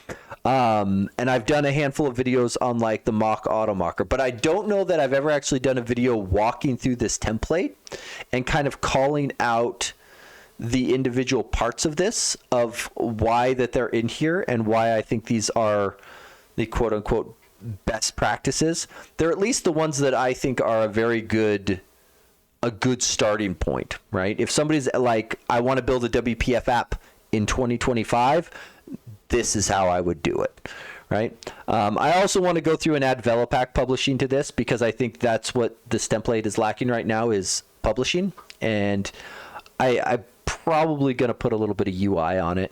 I've tried to keep the UI here pretty light, but I feel like I'm going to add in UI for updating. Yeah, the templates are amazing. Awesome. I'm glad you're enjoying it. Thank you, though. I will put that on my list. I've got a couple videos that I want to make that I don't know that I'm going to stream, that I'm going to put up. One in particular I've had some colleagues ask for is, how do I do my presentations and streaming stuff? I just did a conference earlier this week, and funny enough, the first question somebody asked is, how do you draw those arrows? That was the first question I got asked. And I was like, you know what? I should make a video on some of this. So for anybody who wants to know how I do it, I'm just using this. Like this is literally all I am using is Zoom It. So it's one of those things that I feel like for people doing technical demonstrations or similar, I think this is a golden tool. There's been a number of times I've been on calls or similar, and people are like, "Ooh, have Kevin share because he'll draw the arrows." It's like, really? Like it's Control Shift, people. It's not that hard, right? Like Control 1 or Control 1 zooms. Control 2 is just draw, and then if you want arrows, Control Shift. If you want boxes, it's just Control, and those are all I use, right? Occasionally, I will switch and use different colors, which is just RGBY, I think. I feel like there's another color that I'm forgetting about. But, I mean, most of the time I just stay on green, and then Escape clears everything and get you back out. So that's it. Like, it's one of those things that feels simplistic to me, but it's one of those I want to go through and show people. But, yeah, I will put that on there. In fact, that might even make for a nice stream one of these couple weeks of just kind of walking through the template of showing what's all in here, especially if I get them updated, because I have been using Copilot to do some of those kind of bulky, easy changes for me, and I might just turn it loose on doing this. Actually, you know what? While we're here, there are a handful of these in here.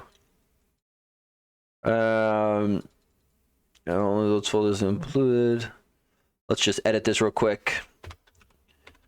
These should get added to all templates that have, let's see, an option. DevOps. Let's see.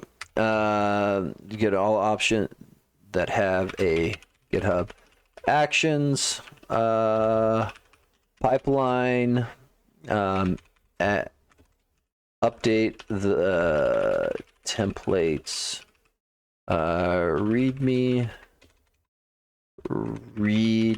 to reflect the new option. Okay, Copilot, do your thing, because this feels like something Copilot can eat for breakfast. Yeah, do it. Yeah, no, I appreciate the suggestion.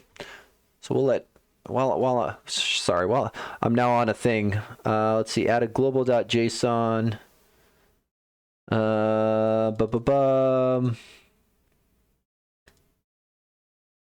You know what, Copilot? This looks like something you can eat for breakfast as well. Go. We're gonna just get some work done while we're letting Copilot go. Let's see. I don't trust Copilot to do the rest of them. Sorry, some people would just blindly assign.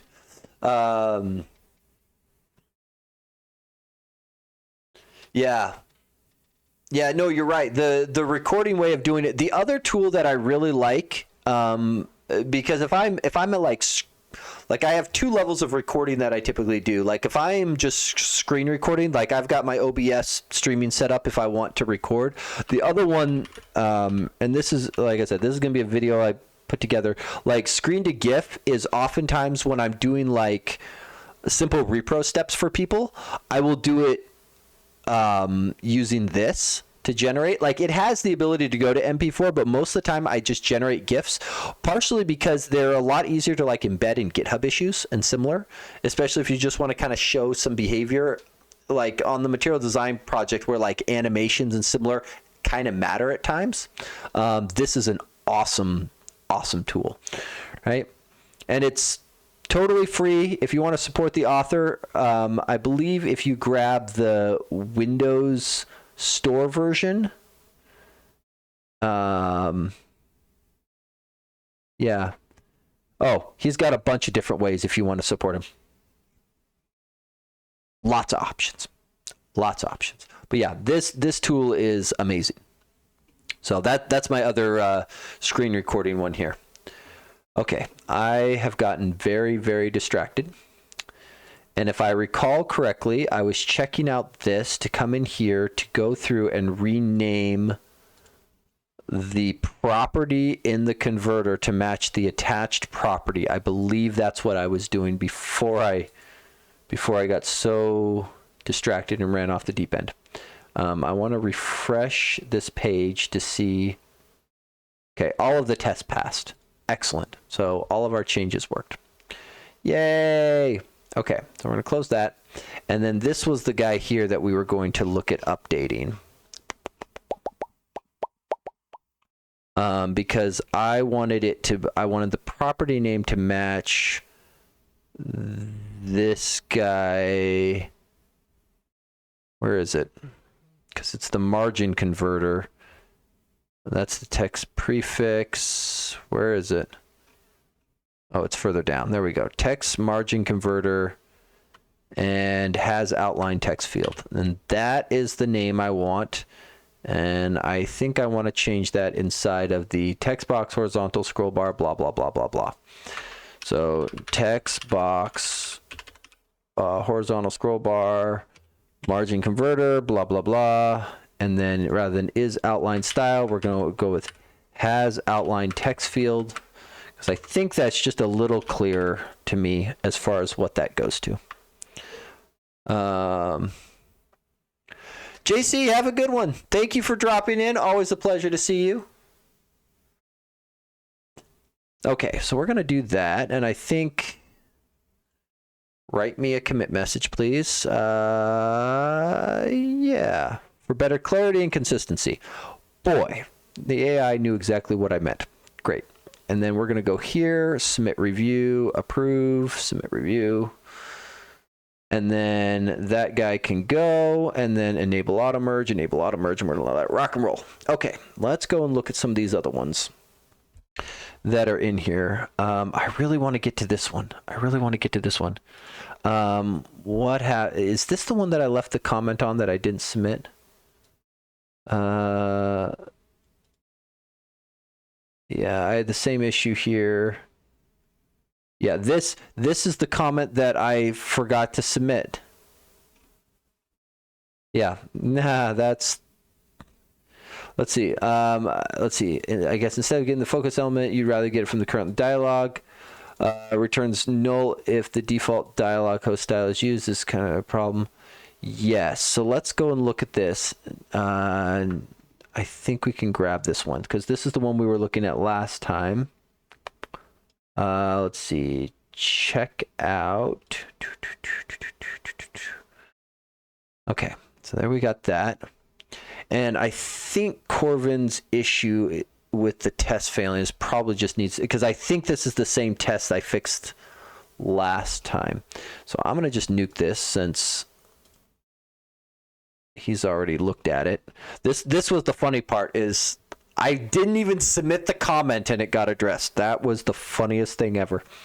Okay, so let's go here. Let's go here. We don't need you anymore. So that way I stop clicking on the wrong thing. Go here, go here, go here. And then this guy here. So this guy returns null when the default is used. And I think that's intentional, but I don't know that we want to use this as the parameter, because I think that's what I had said before. And the reason this will not work is because the default dialog host, the dialog is shown in a pop-up control. And a pop-up control is a lightweight window, and so it gets its own visual tree. And so when you do focused element this is the base dialog host control, not the pop-up, and so it's looking in the wrong place. I believe, though, we have a templated part name that we could use instead. Because, yeah, so it's, I think if we go after part pop-up, that will work. And I think, because really what we're saying is we want to hunt the guy that has it. Yeah. So this is the funny part, is we have a part pop-up in both of our templates.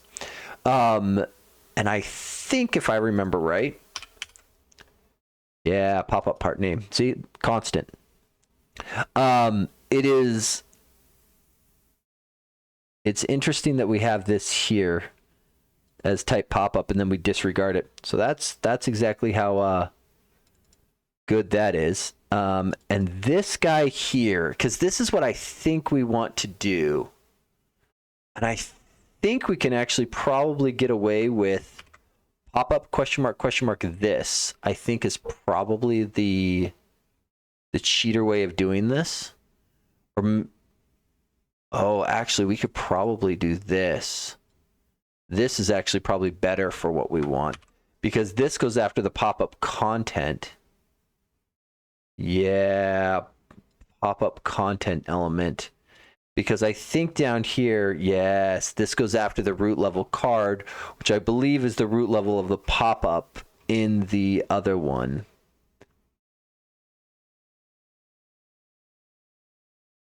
Where is, yes, it's the root level card in each case. So we could actually go after that guy. So I think what we actually want to do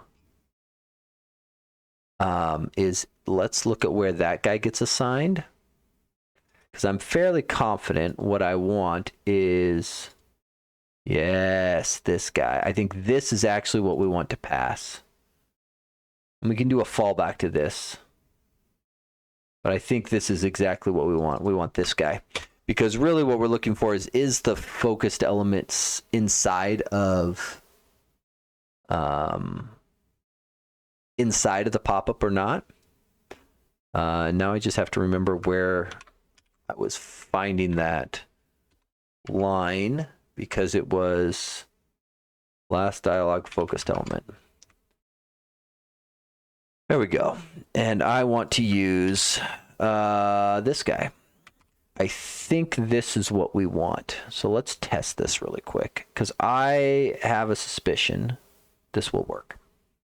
But we should confirm that. And then we may, because I believe Corvin's leaves the checkbox on for me to push back, we may just push back. Okay, so if we go here and we go to dialogues, and we spell it correctly. Okay, so this one here, so focus is now inside of a text box inside of a pop-up. So I minimize.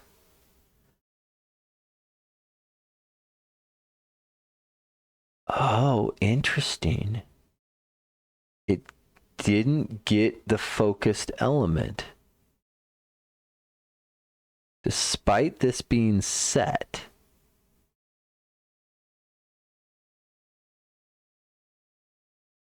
Uh-oh, where did I leave this? Did I leave something? Did I leave some code sitting around? No. Oh, it must be a breakpoint. It is probably a breakpoint. Yeah, so let's just turn these breakpoints off for a moment. So that guy got a null by pulling that back, which means obviously it then doesn't restore. Why does it not get... Where's the focus scope? Let's look. Where is the focus scope? Because maybe we just need a focus scope in here. We go here, right? So if we scroll all the way up, right, we can see here is our pop-up inside of here, going all the way up through our tree. So the focus scope is currently the main window, despite...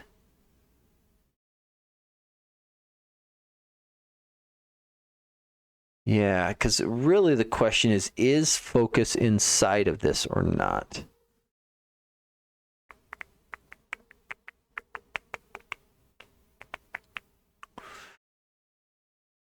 Because if the focus scope is main window,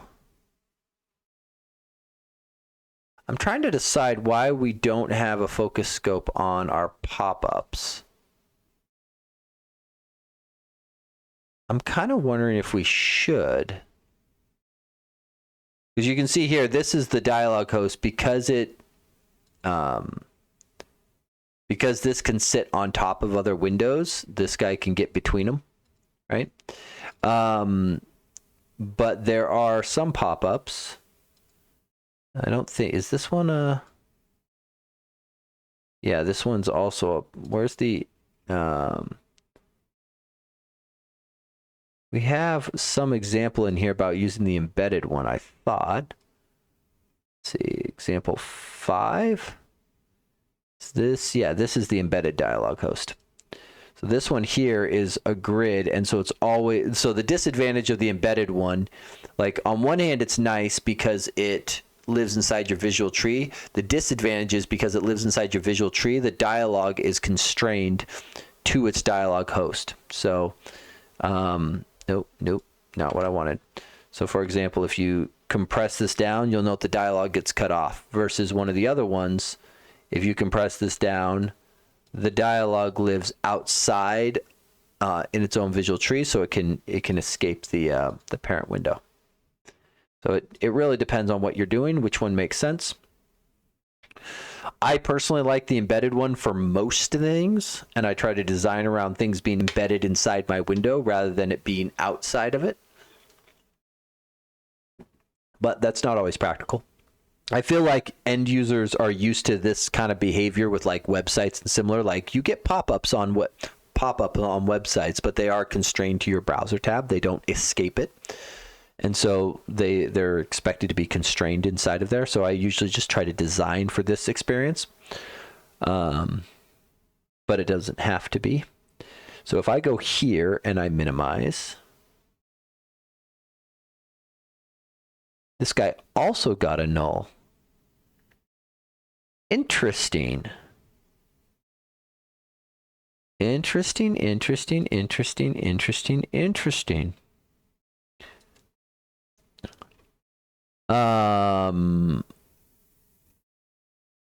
It's surprising to me that I'm not...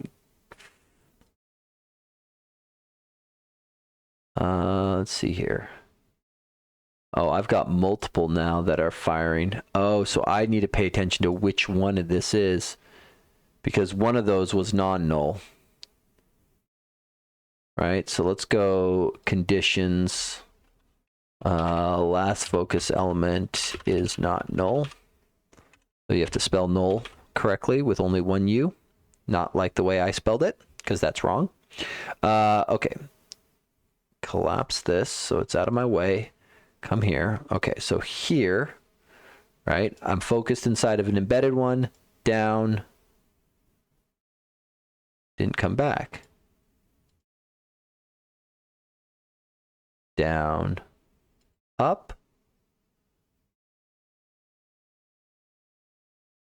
What? Okay, let's just put it back without a condition.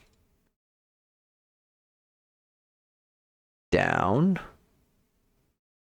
I'm going to pin the value so I can keep an eye on it. F5, F5, F5. So none of them actually find it.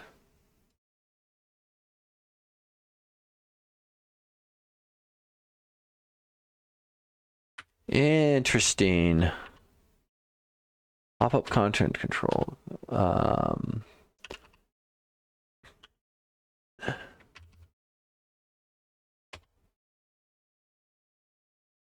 Kind of wonder if we do this. And then rather than going to Focus Manager, we do this.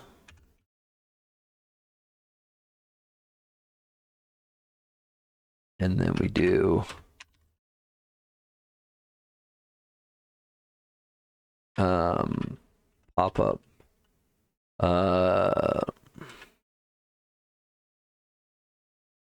Let's see.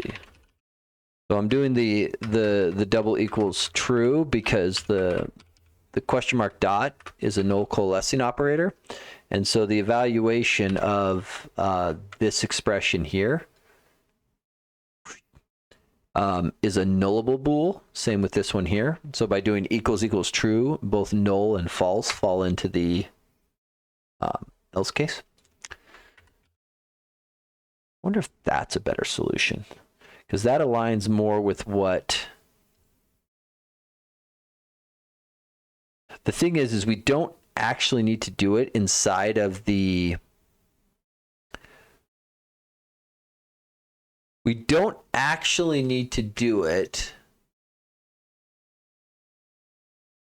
unless we're in a pop-up.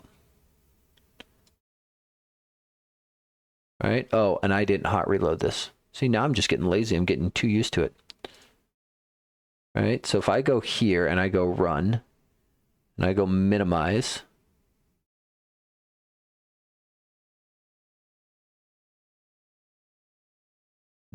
I never got inside this? Nah. Oh, maybe my focus wasn't inside of it. Why is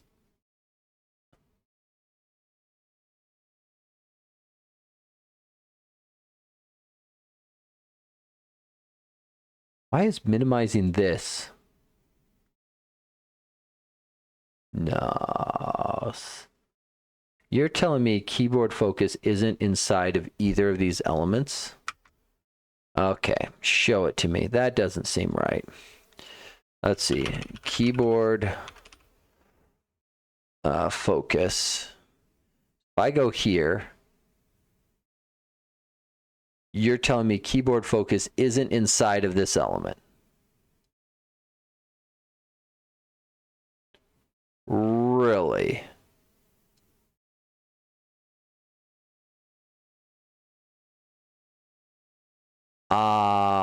What? Because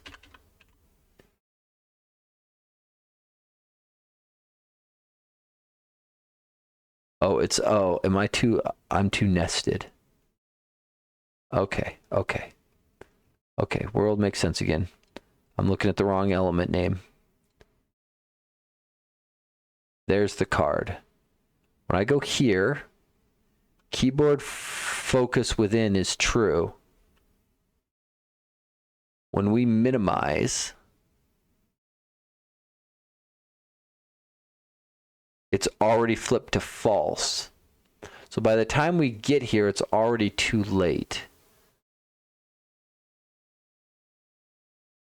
It's already too late by the time we've gotten here. That's interesting. Hold on, how was this working before? How was this working before? Actually, let's just go crack it.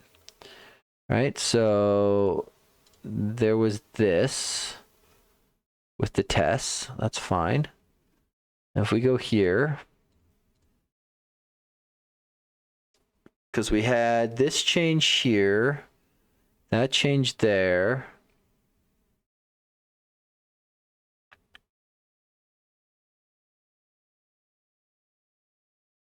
Which is good.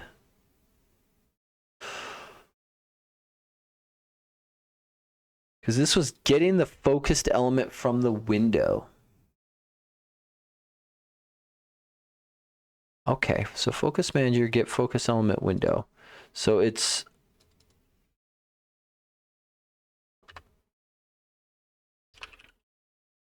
get focus scope.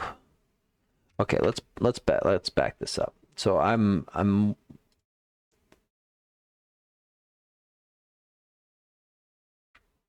want to test some things. I want to know what this returns, because I think what I'm expecting is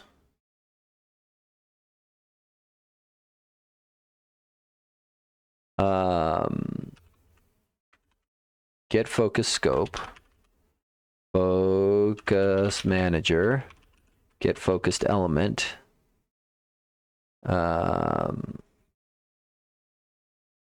within said scope.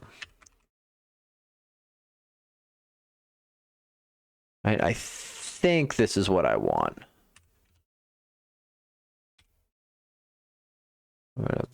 Oh, and I need to stop shutting it down. Because what is the magical, what is it? WPF focus scope. There's a element you wrap the sucker in to set a focus scope. Because it is window, the following is logical focus.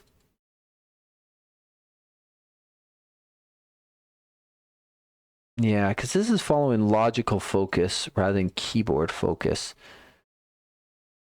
And I guess in this case, we care about both. But this doesn't really answer my question. This is here. I think this is what I was looking for. It's keyboard focus within, focusable and visible.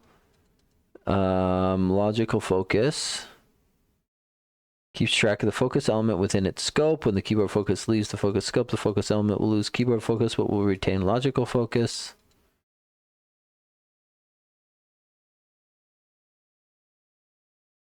Yeah, focus manager is focus scope. I do wonder if our dialogues need that added to them. So, but let's try this. All right, so if we go here, right, we pop it open, we go here, we go minimize. I request the scope.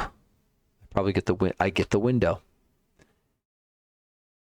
And then I do get the text box.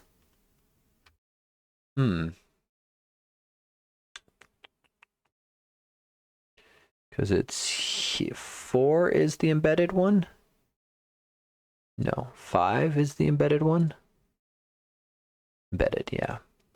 Because here's the use case, right? Is I am here.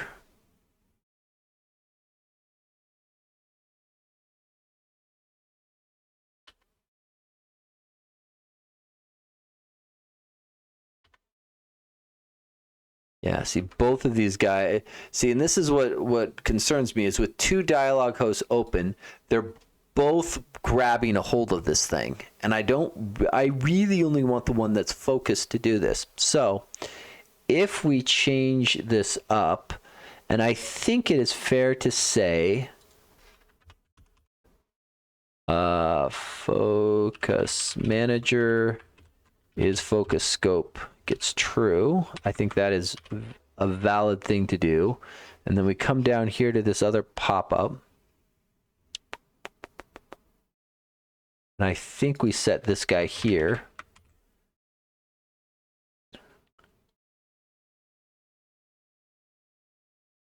And then I think what we do is I should be able to do this as pop-up content control.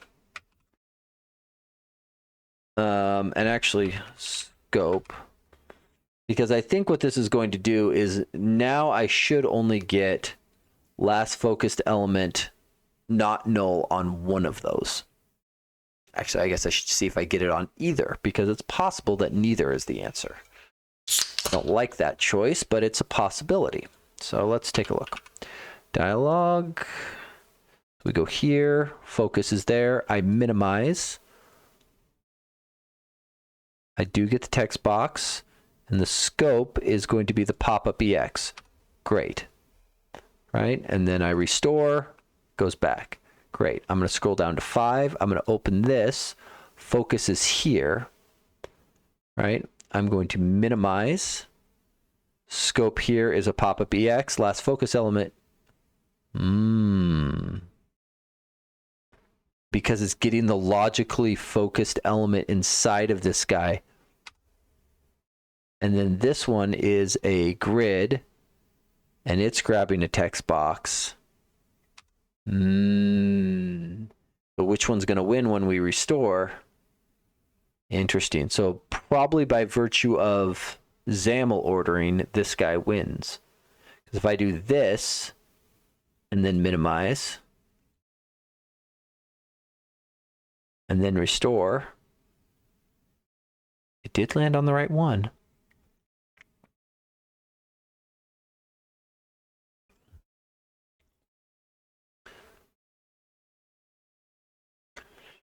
I'm surprised.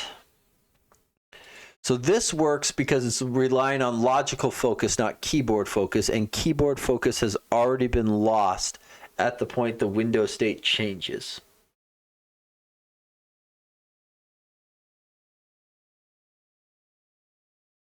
Is that okay?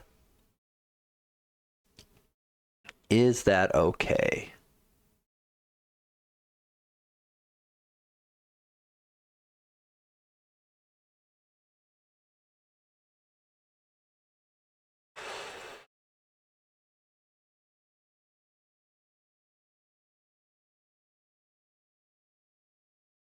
Focused element.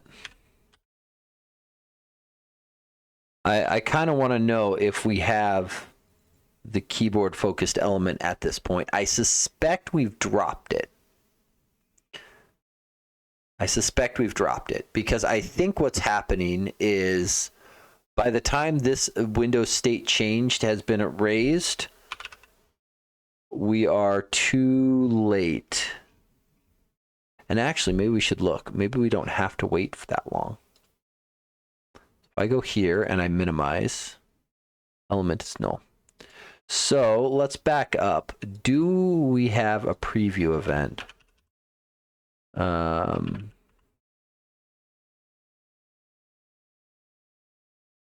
isn't an obvious one for it. Because it would be very nice if we could grab this earlier. Because the issue is keyboard focus is lost, and so all we are left with is the logical focus. And logical focus is hosing us because we don't know if we had focus or not. Because we are losing focus before we get this far.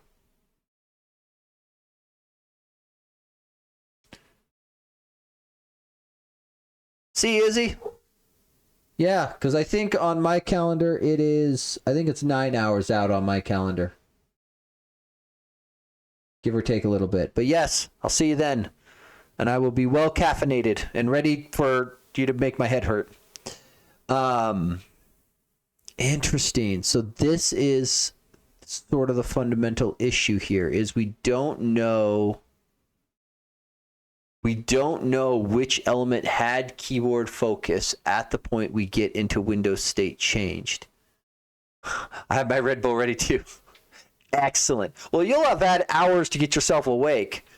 No excuses. I have to go to sleep after this and then try to sleep as though it's, Christmas Eve. So how do we do this? What pushes this?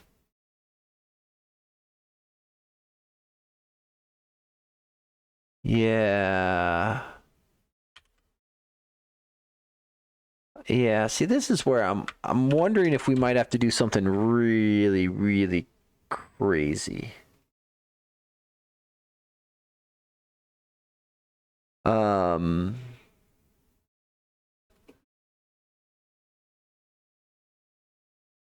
Because okay, let's test something here.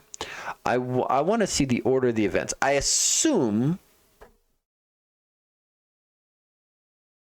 I'm assuming keyboard focus is being lost before the window state change event is firing. Let's confirm that assumption. I think that assumption is true, but let's make sure that assumption is true. So we're gonna do this. We're gonna do this. Attach Snoop to it. Go into the events. Change tracked events. And I wish there was an easy way to like I don't want to reset. I want to clear all is what I want. Maybe I should go submit a PR. Because I want to clear all in this screen so that I can easily just get the ones that I care about. Because most of the time, like the defaults are fine for the average things, but most of the time I've got something specific I'm after with. Okay, so window. Oh, we can't grab it. Oh, that's so horrible. We can't grab it in time.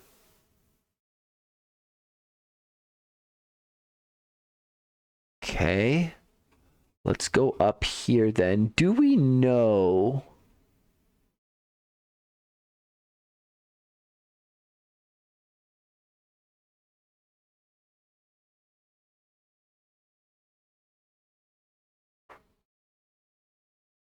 Do we know from this guy? This guy goes here. Preview lost keyboard focus main window. Right? That makes sense. I'm going to move this guy slightly to the side so I can do this. Right? So we've got 2 in there. And then I do this. And I assume... Oh, I got to continue it so I can get a hold of the window.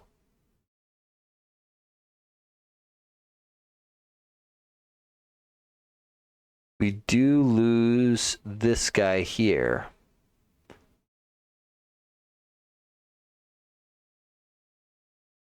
Interesting. Okay, so if I do keyboard...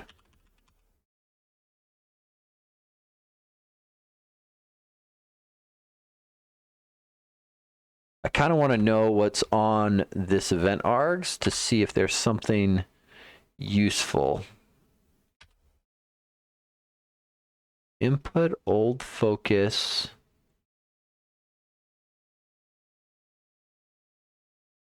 Not really. It just has those and then the keyboard event associated with it, which isn't that helpful. I have a feeling we're about to reach the bottom. Device, input device, book event handler. I kind of wonder...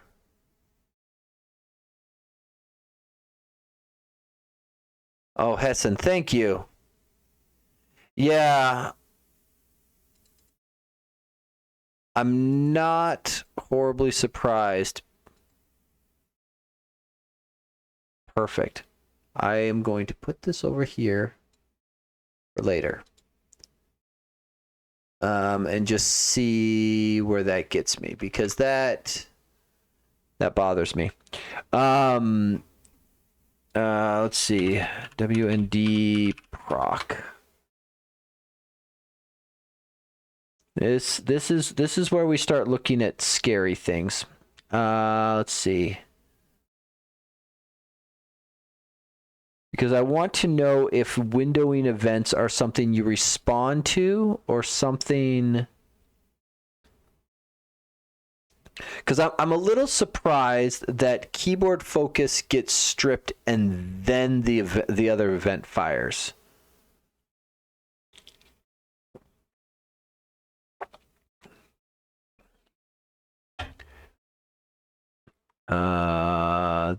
Let's see, keyboard input notifications probably.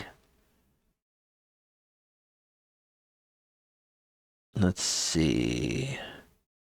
Let's kill focus. The handle to the window that receives the keyboard focus. The parameter can be null. This parameter is not used. While processing this message, do not make any function calls that display or activate a window. and cause the application to stop responding to messages. For more information, message deadlocks. Yeah. So don't do anything bad. Got it. Because I'm assuming that's what's coming through. Is we're getting a kill focus. I would suspect. Let's see what the DWN managers are. Colorization has changed. None of those are what we're after. Window notifications or window messages. Okay, so input link, change request, move, knowing inactive. I think. See, I think this is what's coming. New size and position. I do wonder.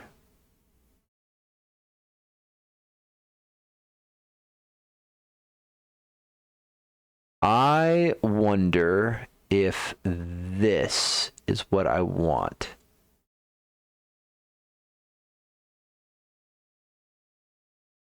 Window new size and position. Because the state change said it was for what again? I'm trying to remember the message.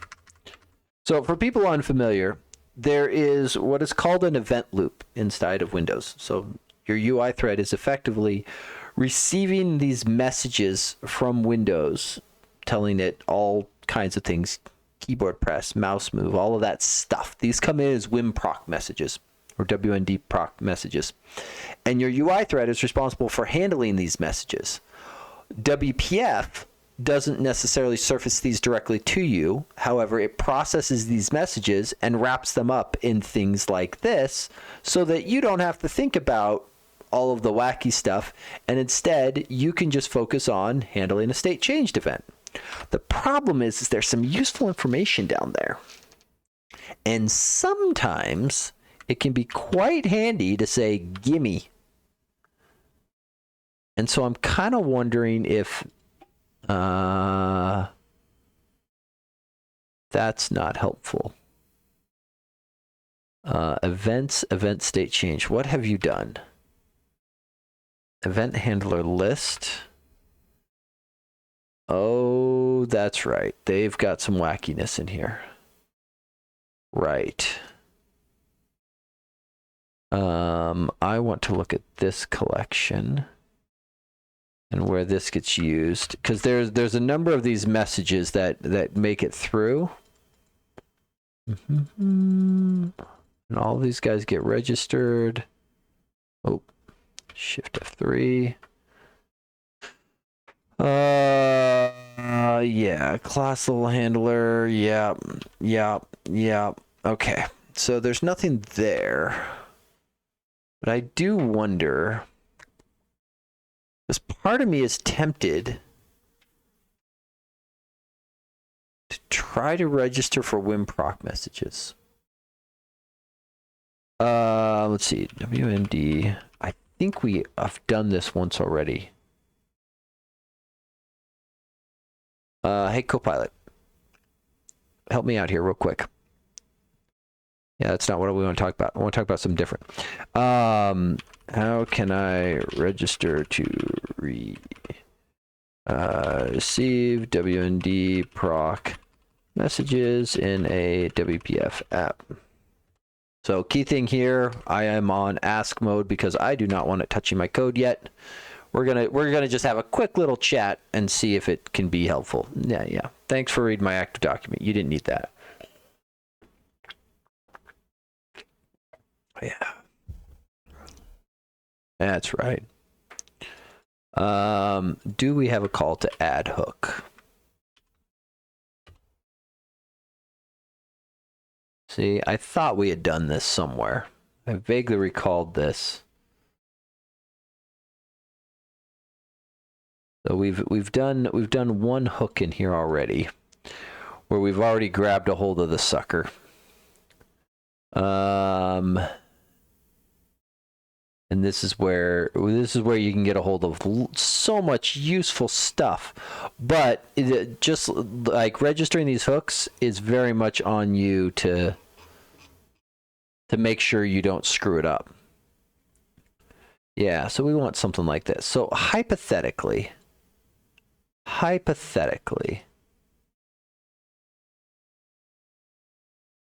let's try this, because I have a suspicion that I can do this. And then I want this method here. And we're going to put you here. And obviously, this isn't the one we want. We want to register for a different message. And we need to make sure we unregister for this sucker. Because this is going to shoot us in the foot so many different ways.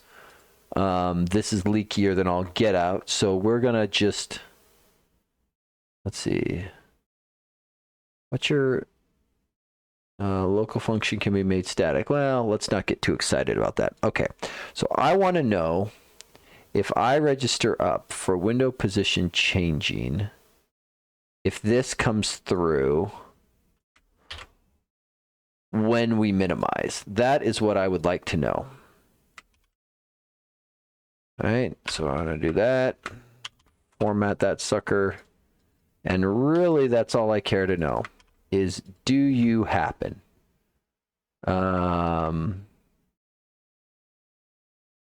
And I think what we're going to do is we're just never going to go most of the time with the WinProc messages, and you can double check the docs, but a 0 means I didn't handle it. A 1 means I've handled it. I got this, right? Don't send it. And so unless something has intentionally said, I want the handled stuff, it doesn't come through. If that pattern sounds familiar, it's because that's what you see in WPF. And I think what we can just do is right here, break. Yeah, we're gonna restart on this one. I don't trust hot reload that much. And we'll just put in that guy there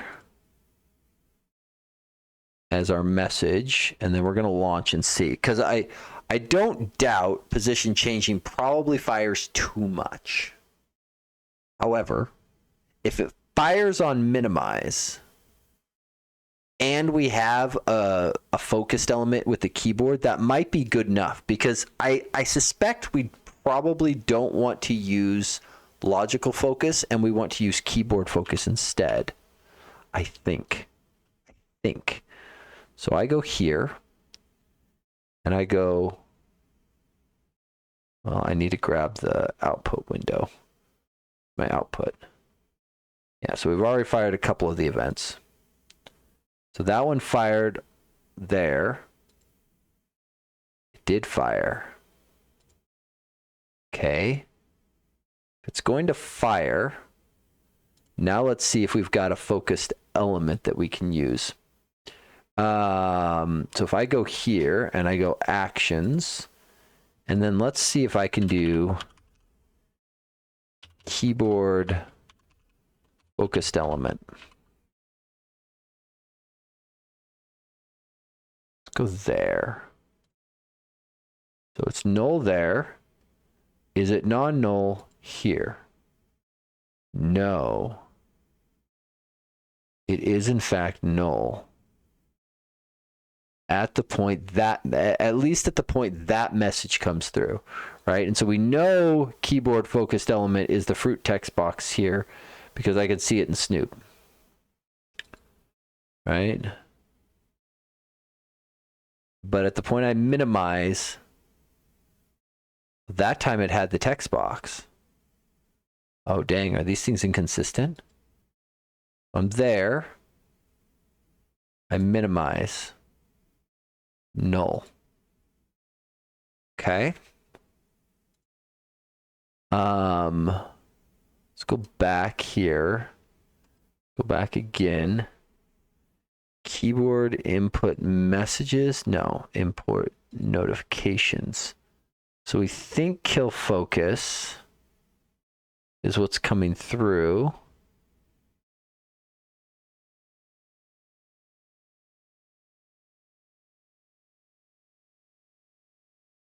Tempted to add that to my list.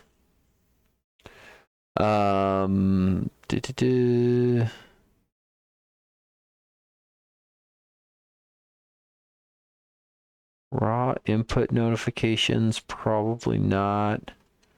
No. It's got to be in here. Close. What is compacting?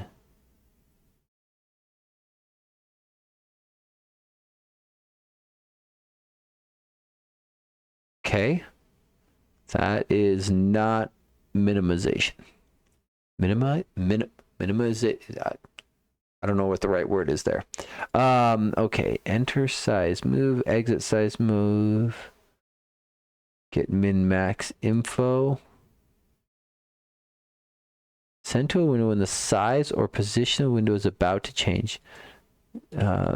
Default maximize size or position, or its default minimum or maximum tracking size. That's not quite, I don't think.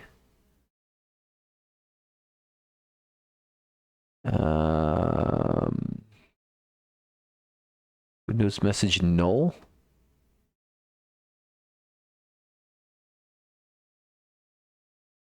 Interesting. I wonder when that gets used. Let's see. Query drag icon, query open, quit, show window, size, style changed. That isn't right. User changed? No.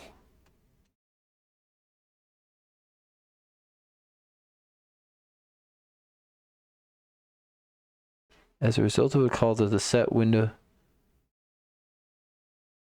sent to a window whose size, window's position. Window receives this message through its WinProc function.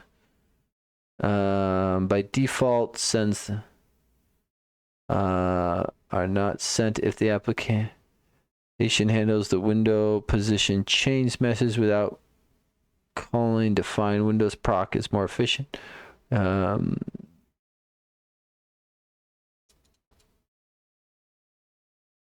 Okay. But I feel like this one's going to be too late as well. We can try this one just to see. Const int paste. Let's see, equals semicolon down here, case WM window position changed. Break. Hot reload that beast. The thing is I think I still have to restart though, because I need to get into this method again so that the add hook picks it up. Well, but never mind. I probably didn't need to, because this is just a switch statement inside. The hook is already set. Okay, so we're going to go actions here, and we are going to put in the same WinProc message so that we can see the difference between them. There. And then close. Okay, so we grab this.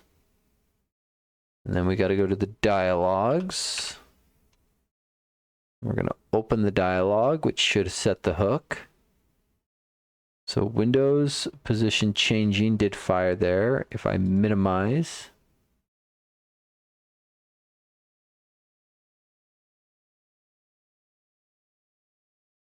it's interesting that I get changing. If I do it again, I'm getting a changing then a changed, but the problem is even at changing, I've already lost my focus let's see here. If we look at, let's confirm what I think I know with the input notifications. I think we're getting one of these. Let's just confirm that we're getting this through. Because I think this is what's coming through, but let's just confirm the suspicion. Let's see. Case WM kill focus. Break. Then we do a breakpoint here with an action on it. And we go WM kill focus. So I assume this is the Windows message that is coming through. Hot reload that beast. Okay, so if I go here, I go minimize. Why is it minimizing Visual Studio when I do this? Okay, so we did get a kill focus coming through. And we come there, do it again. The kill focus comes first. Dang it! So when you go to minimize a window, it kills your keyboard focus before you've had a chance.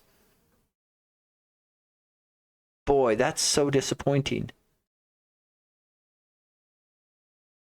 Because that almost means that you need to be tracking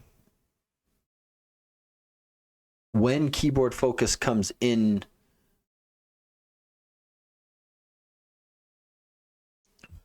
Yeah, ordering things in WPF is so confusing. Yeah, and to some degree, it's not completely WPF's fault. Like, in a lot of cases like this one here, all they have done is surfaced up the Windows messaging in a C# friendly way. Like, so they've wrapped things in nice C# types and whatnot. But under the hood, this is how the desktop Windows Manager is working. And they're just surfacing that straight up to you.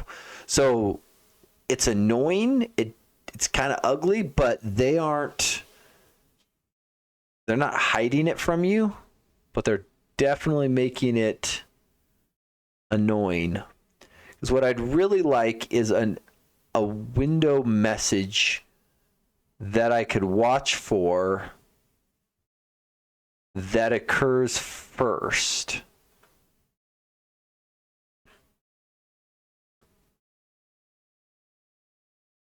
I mean, I guess all of these ones here are kind of in the same range, right? So, because that's 0054. If I look at all of these, I think all of these things are going to be in the same range.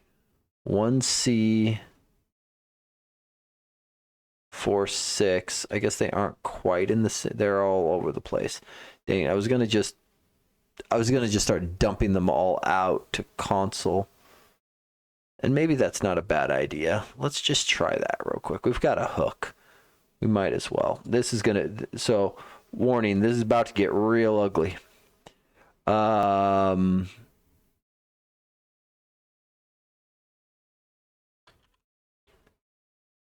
This is about to dump a ton of messages. Okay. So if we go here.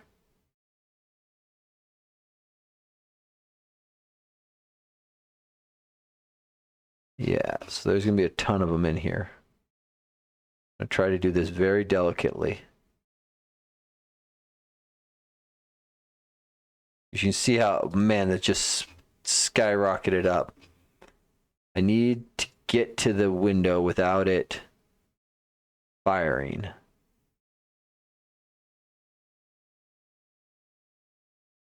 $160. Okay, so what came through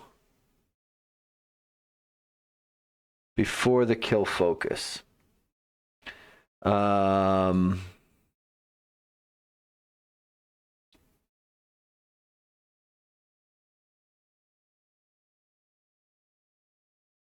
160 and 32 are easily ignored. So I guess the question is, what's 533 and what's 274? Might be the only interesting things here, right? So if we go programmer, So let's look at, I guess we can look at 8's easy. So what's 274? 274 is going to be 112, and 533 is 215. Okay, so I wonder, is there a way I can see all of these in a list?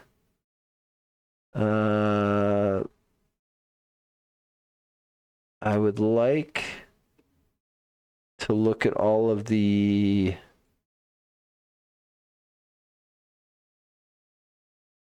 things. So can I look at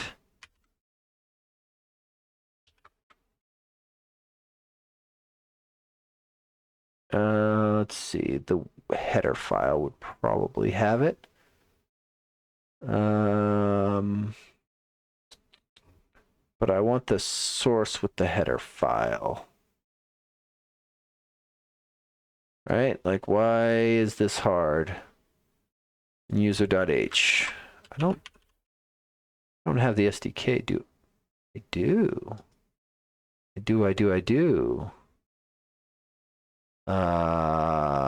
Okay. Please tell me you're the what I want. I think I've got it.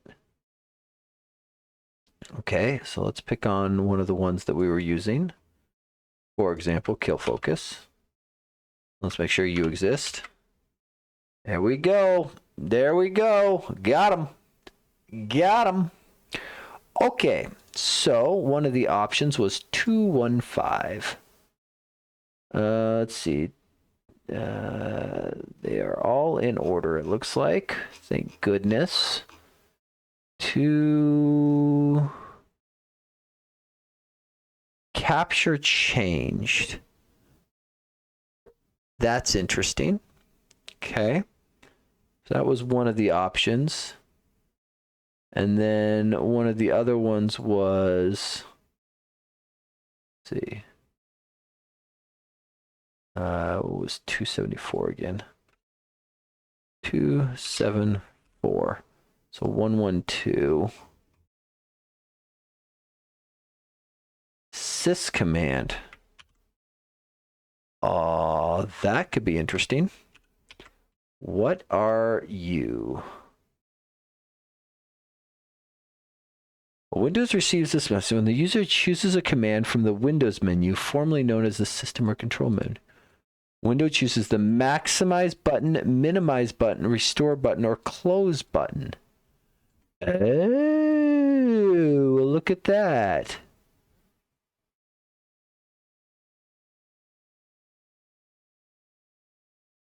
This guy might be our ticket. You might be our ticket. Okay, so let's go back here. Now, I am going to be curious if this fires on non-mouse clicks as well, because there's more than one way to trigger a minimize of a window. But we're going to start here.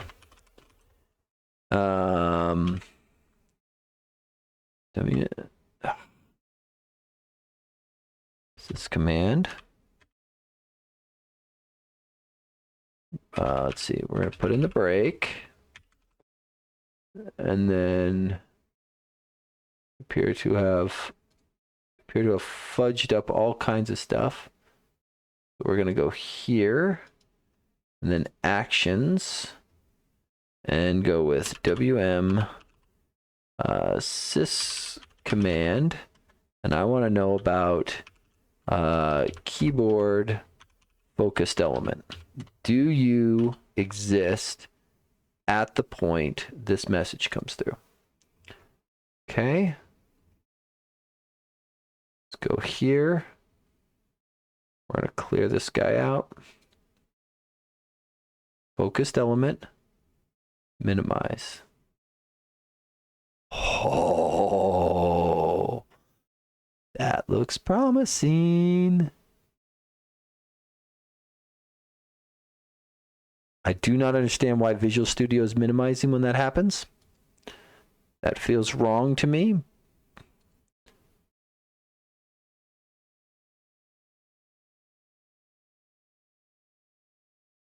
That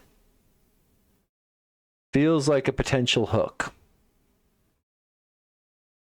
So this might be the way to do it. Now, the thing we need is we need the W param for minimize. So I want to dump the W param in hex and see what that is. So conditions.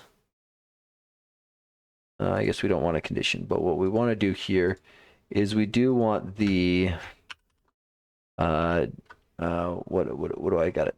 What do I call it? W param. I want to call this W param in hex, if I could, please. Thank you. Close. And then we're going to clear this out. I'm going to come up here. Run. And then if I minimize, it minimizes Visual Studio for a reason. Oh, that's unhappy about my format specifier. Is X2 not the valid? That might not be a valid format specifier for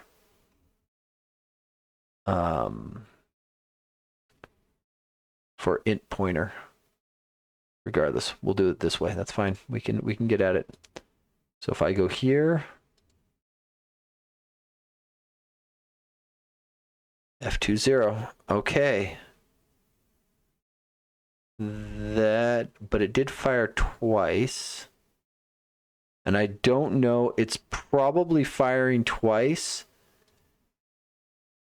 Likely because this thing is set up multiple times.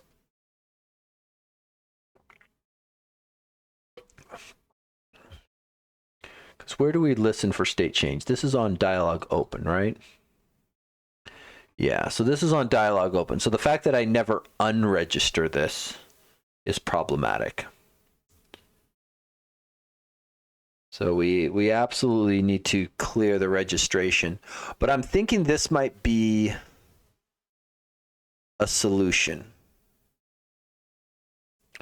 Just want to think it through. Because we can do inside of here. So it would be something along the lines of this, right? If W param equals 0x F020, right?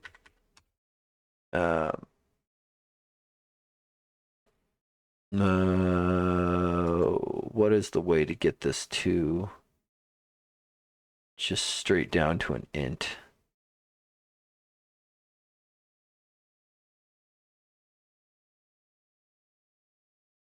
How do I get you down to a regular int? Why am I blanking? My brain is feeling... There, we'll just do that. So,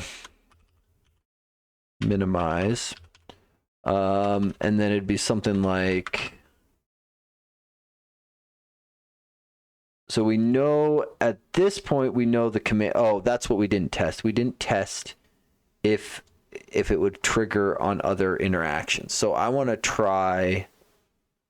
Because you can minimize a window by clicking on it in the taskbar. And that's not actually clicking the minimize button up here. And I'm hoping it fires the same way, but we should confirm that, because it did seem to imply that it was tied to the minimize button. And I don't know if that is true or not. It would not shock me if it were true, but so we go here, and if we go down here, it seems to fire consistently. I don't know why it's hiding my window.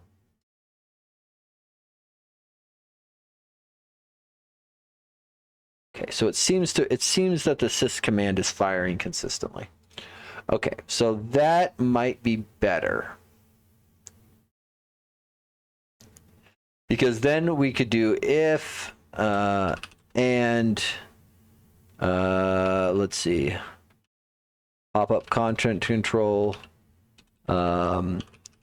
key is keyboard focus within, right? Var element gets keyboard focused element, right? So I think we just grab it like this, and then it okay, yeah, I get it. I've done something horrible and you're unhappy with me. I get it. You're unhappy. Okay, so but I think we can get away with this. I think.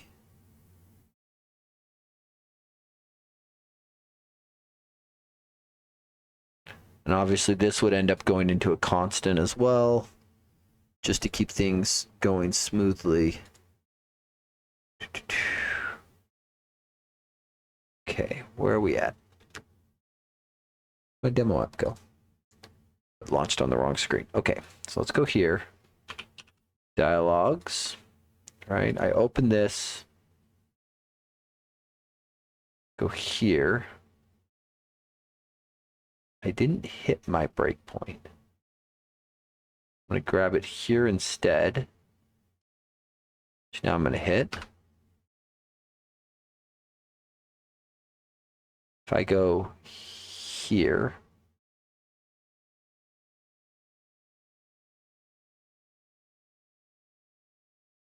this should have gone inside, right? Yeah, I don't know why I didn't hit the other breakpoint, but it got the right element.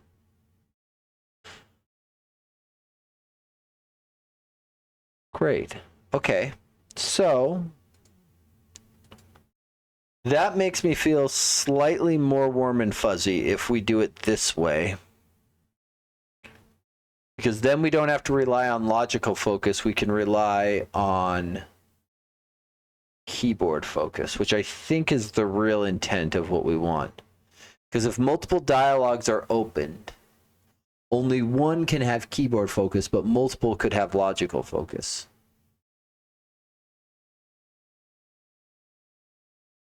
Or could have a logically focused element. I'm going to post this. So I don't think I need, let's clean this up a little bit. We don't need that. We don't need that. No, we don't need that. Let's see.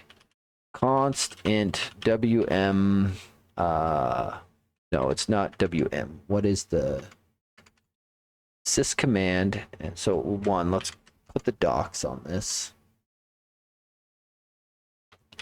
Add the link to the docs there. And then sc minimize is what it is. Sc minimize equals this ugly bit. All right, so I'm in here. If you are sc minimize. Sc minimize. Okay, I think I'm going to post this up. Because I think this is what we're going for. I don't think we need this then. And then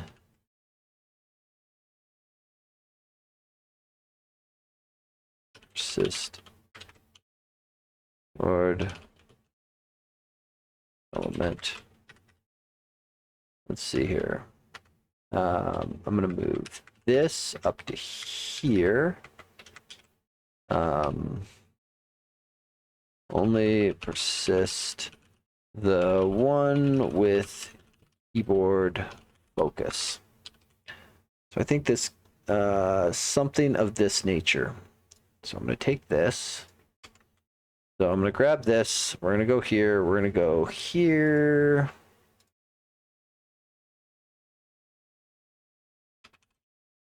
Issue with the test should be resolved if you rebase on the latest main. I believe I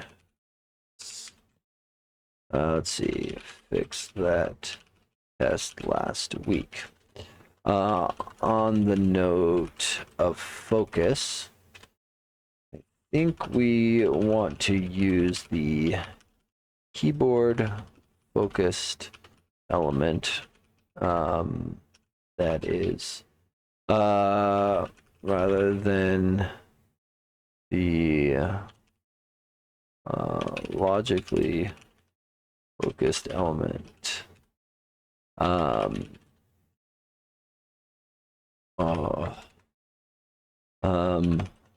Problem with the current events is that Windows will have removed the, let's see, the keyboard focused element by the time those events are raised. After a little testing, I think that we can watch one of the messages to know when a minimize is about to occur and capture the element with keyboard focus then.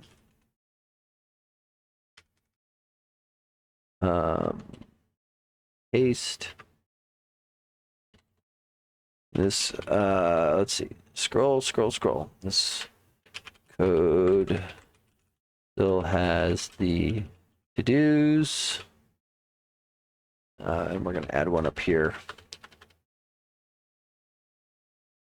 So, need to unregister hooks as well and ensure we don't double register. Okay. Still have the to-dos would need to be addressed. Way we can rely on simply on looking at keyboard focus to see element we care about. Okay, so we will post that. Let's see, that passed. Great. Okay, let's go back here and look, because there was a handful of these. Fix white rectangle when disabling calendar. Oh. That's horrible.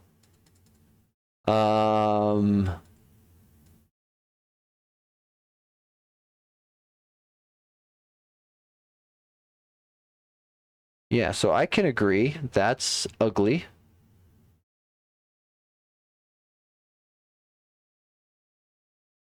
Yeah, graying it out is probably good. The only thing I want to see, open link in new tab.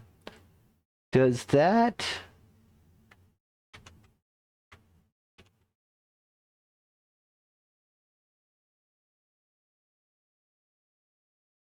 Looks like the year isn't grayed out as well. And let's look and see. I'm curious what the opacity level is too, because it looks like it might be able to go a little bit more.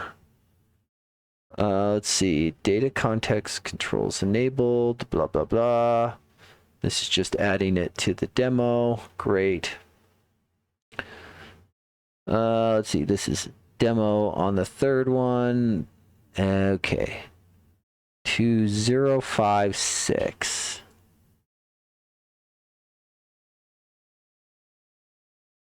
I'm surprised, given where this is implemented, that the top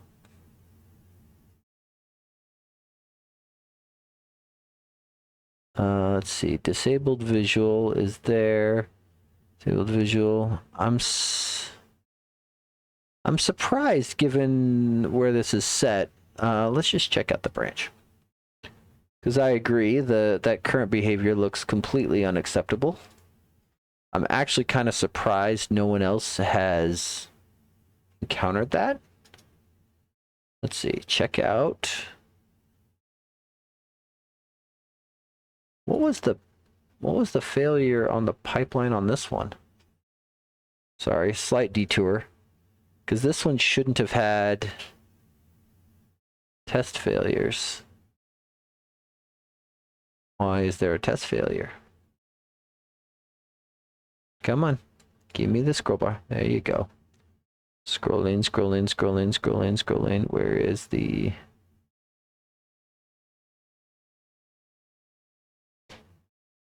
We might have to come up with a better way to skip these tests.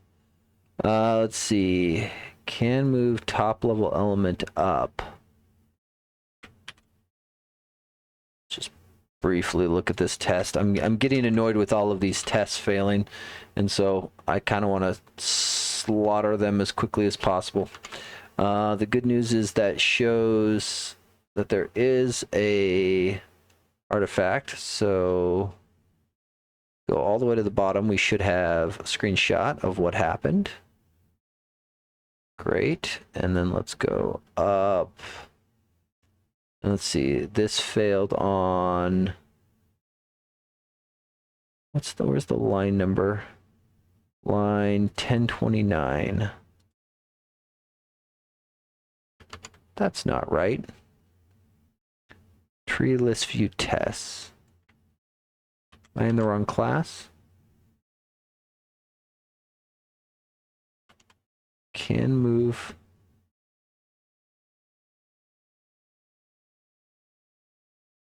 Assert that tree item get is expanded. Oh, it's because this is here. All right, this is the 1029. So is expanded is equal to is expanded, and is expanded is false by default. None of these are specifying one. So it claims that one of these is expanded when it shouldn't be. Okay, great. So which one of you ugly things was expanded when you shouldn't be?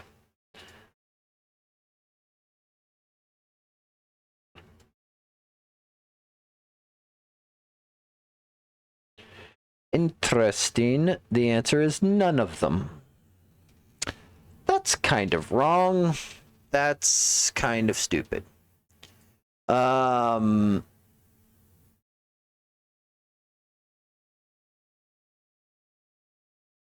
kind of wonder if I should actually be even checking is expanded when... Let's look if we go back here, because I think the is expanded toggles... Let's see.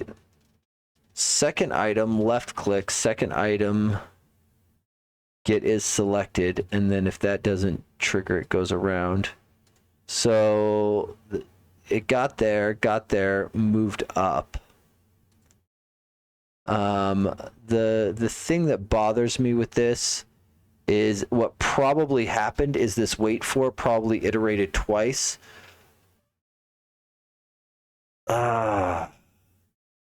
Tree list view item. I bet you is expanded. Like, it's probably set, but it probably just doesn't matter.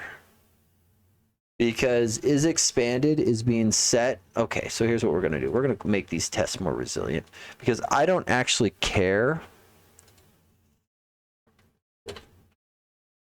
if tree item get has items.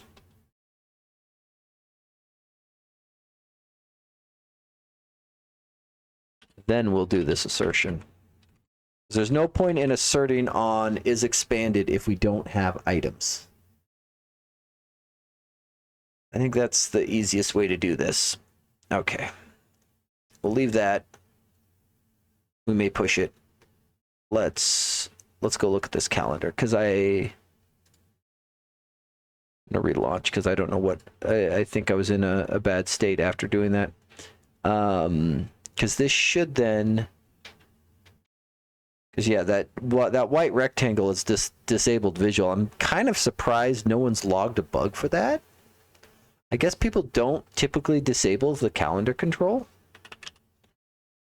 Let's see. What page is that on? Boom. So let's go back a level.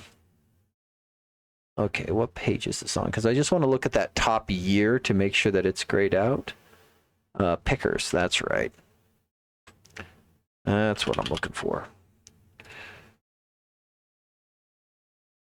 Okay, and then there was a...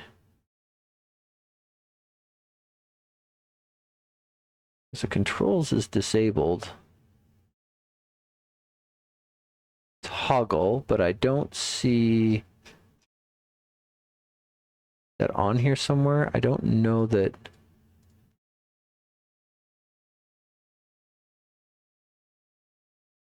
Data context controls enabled.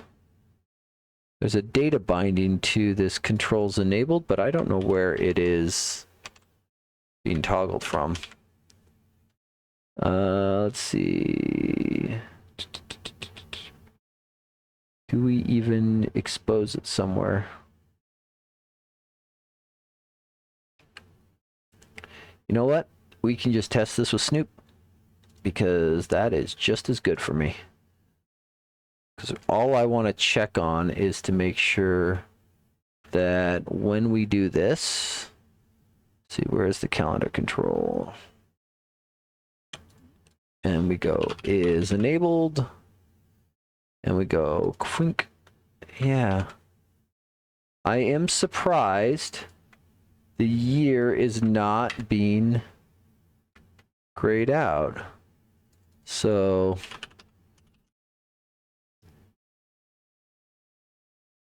what makes you special?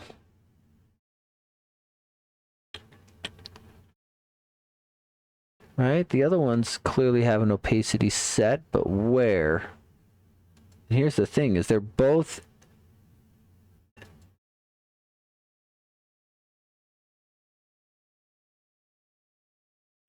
in the same stack panel that has an opacity. No, they aren't. This one's different.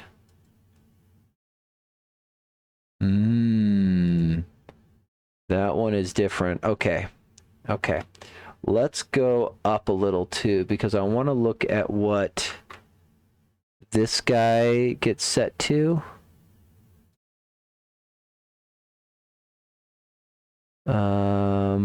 Where is the...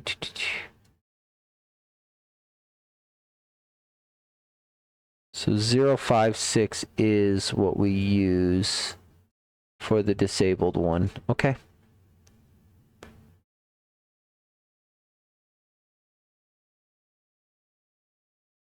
Just checking its way down and seeing where these other ones get set to.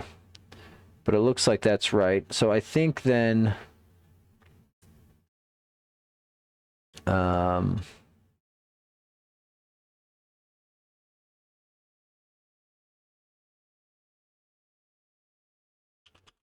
test more resilient by only caring about is expanded on items with children.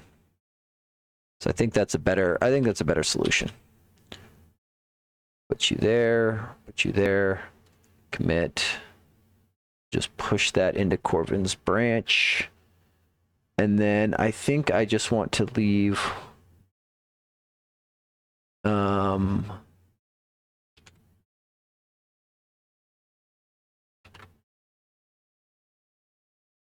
actually, can I do... I think I can get away with this. I go like this. Nope. Sorry. I'm trying to figure out my keyboard shortcuts to make this actually work. So if I go like this, and like this, I can grab that. There we go. Okay. Let's see. Let's see. One small thing. I think we want to also change the opacity on the year text as well. Comment. So we'll let that one go, because that's probably just a small one.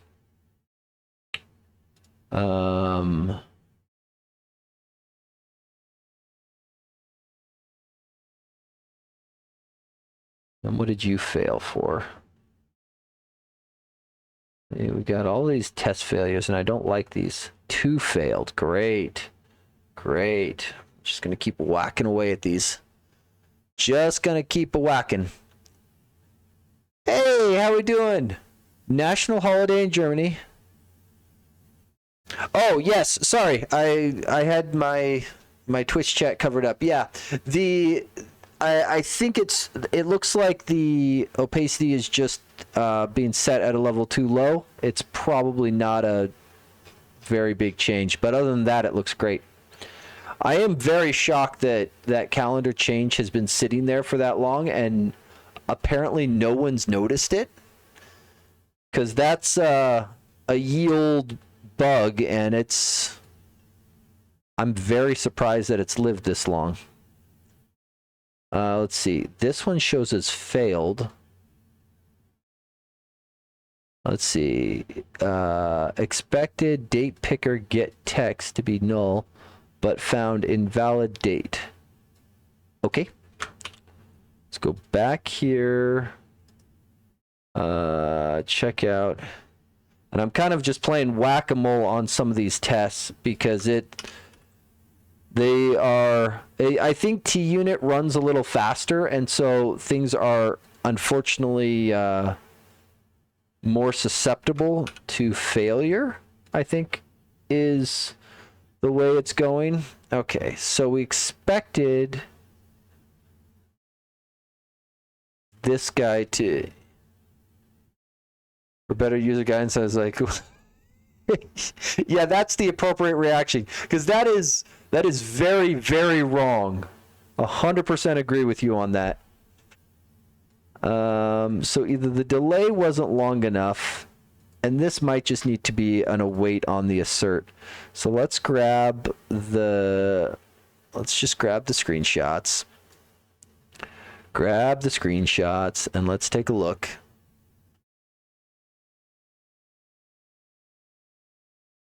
Yeah, check the WPF repo and saw the white rectangle in there too. Yeah. Yeah, 100%. That is absolutely a bug. Let's see, date picker tests is the one I care about. Here, here, here. And it still shows invalid date. The one thing I am noticing on the screenshot is I do see the little ripple at the bottom, or the underline control animation. So that tells me the click went in, but the cursor, oh, it isn't shown here. I suspect I want to do a wait for, and I think what I want is this. I believe I want this, and then I want, oh, I probably need to async and await this guy, because that guy needs to be awaited. Yeah, I think it is due to T-Unit being slightly faster and running more things, or wanting to start a test as soon as the other one finishes. X-Unit has a little bit of a cleanup routine, and I think the absence of that has just allowed this thing to run a little bit faster. And so it's been a lot more, like, it has felt a lot more brittle. But I think all of the bugs like this are legitimate issues that kind of make sense. Let's see, what is this thing unhappy about? It's hitting on the wrong overload. Right? Is that the problem?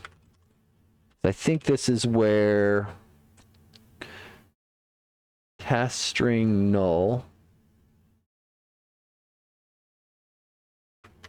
But I can just do this. Oh, I can't do that. because oh yuck. I'm gonna just break this into multiple lines so I don't have to fight with this anymore, because that's just gonna be annoying. So I need you to be async. I need to do string text gets this, because I don't want to fight with the double awaits. I'm not gonna do this and try to inline all the things. Yeah, so and then we go await, assert that text is null, boom, there. Break it up, that way it doesn't have to try to figure it out. Because I think this one, the clear button is the only problematic bit, and actually, I'm trying to decide, it might be worth just doing this. Oh.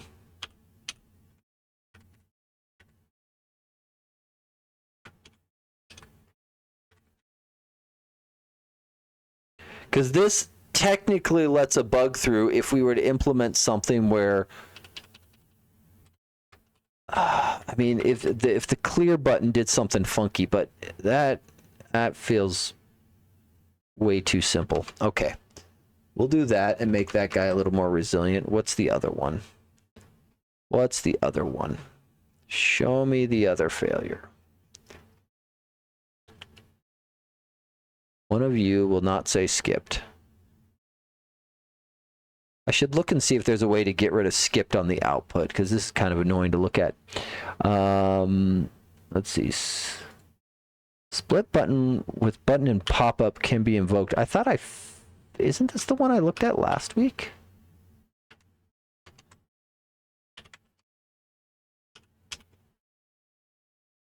I thought I looked at this one last week.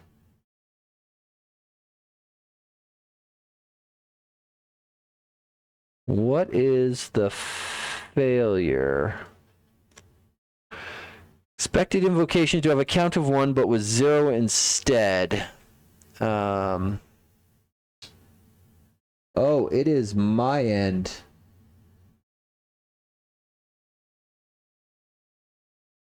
It is my end. I am getting horrible upload. Let me look here.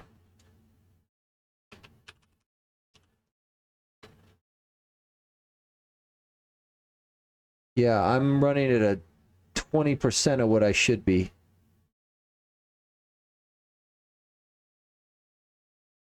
Yeah, my upload is garbage at the moment.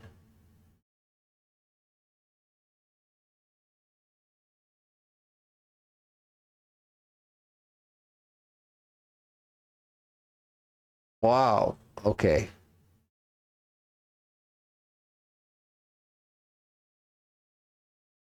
Yeah, ay.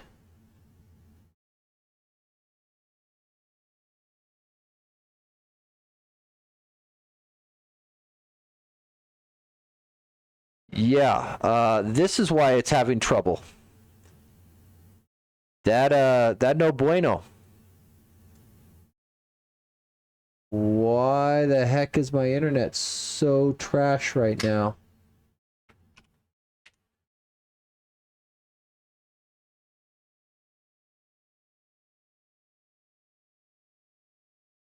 Well, I may end up having to call this one a little early and go chase this one down a little bit later, because my internet is completely dying and I do not know why. Hopefully you guys can hear this. If not, this is going to be a stream plagued with problems. Absolutely plagued with problems. Yeah, because I'm getting 0 kilobytes upload. It's like I have completely dropped and lost everything. Oh, and now we're back. Full speed. Yeah, I just went from uploading at 5K to 6 meg. What the heck? That does not give me warm, fuzzy feelings. Yep, now you're back. Okay. That is horrible. Horrible. The only nice part is, due to my screw up at the beginning of the stream, I actually have an offline recording of this one. So at least the YouTube upload is going to be nice. That much will go well. Yeah, because I'm going to have to manually push some stuff around, which is going to be great. Okay. Sorry. Split button tests. Let's back this guy up. This one is claiming invocation count of 0.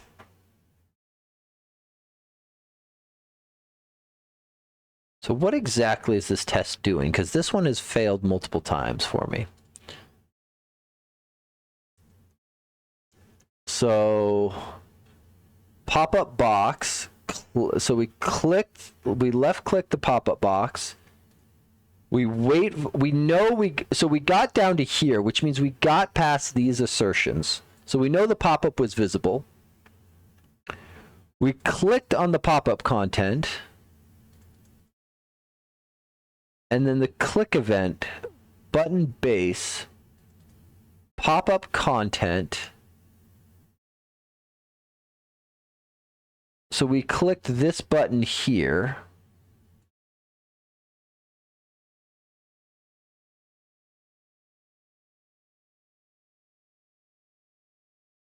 Is it possible that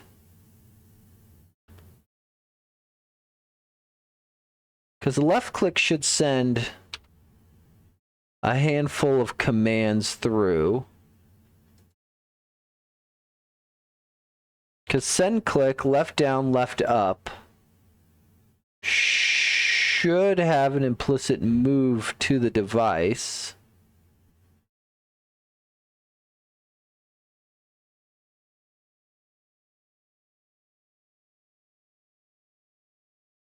I'm once again somewhat tempted to do this. It's interesting to me that the pop-up is clearly closed from the screenshot.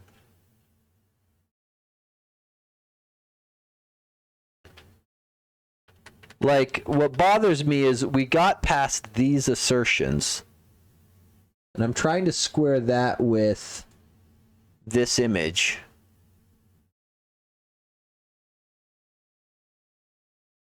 I think what I want to do here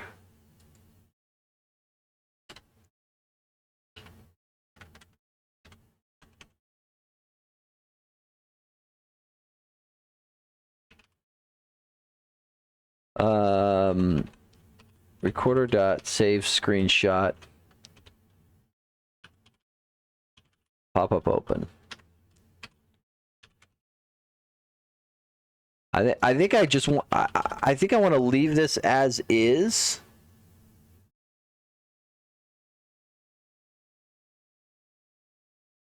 And then remove this wait, because that clearly didn't fix it. Because I thought before it was just a timing issue of getting the invocations, but clearly that's not the case. And especially since we're supposed to get a single item and we got 0, it's not like we're getting extra. And I'm worried this left click is firing at a different location. So I think we're just going to grab a screenshot here. That way we get extra data. Let's go here.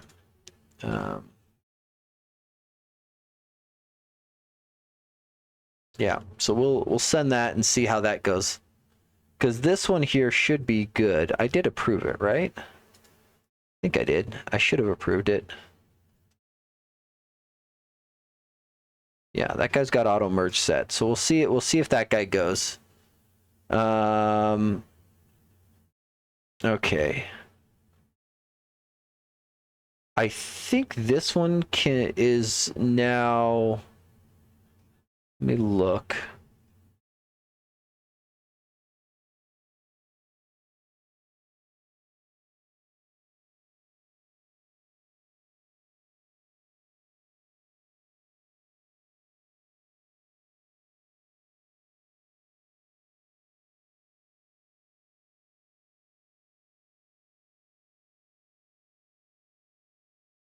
Sorry, I didn't actually read this whole thread.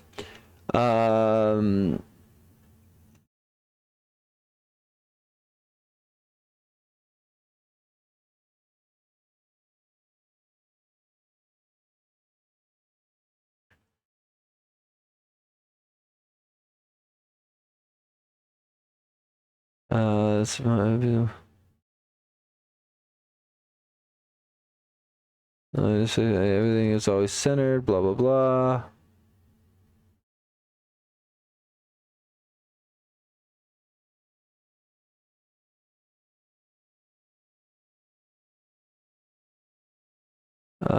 Let's see. I've now pushed a branch, which potentially solves the issue with, could you pull in the branch, see if it solves your issue? For a change like this, if it solves your issue, hang on. Maybe I should go back. Let me turn off auto merge on this. I wanna fully grok this conversation now, because now I understand why this. I didn't realize this other PR had so much discussion on it. I knew I saw a bunch of notifications, but I did not associate they were here. So hang on, let's go through this. Okay. Still broken in some combinations. I'm aware that tests still pass on the main branch, but also claims to be testing. It clearly does not represent vertical content. Is no longer respected at all. Everything is always centered for multi-line. For multi-line is now a strange mix.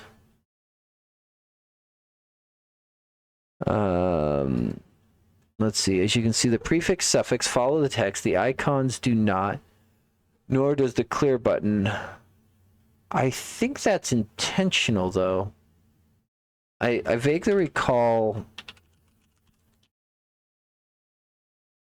I think the icons being centered like that is actually. Let's see. What? Where is the... There. Thank you. I think on the text areas, that is actually expected. I remember because when we were first doing the multi-line stuff, there was a lot of discussion because the spec doesn't really deal with it much, but I vaguely recall there being one sample. Yeah. This, but it doesn't show those fields with the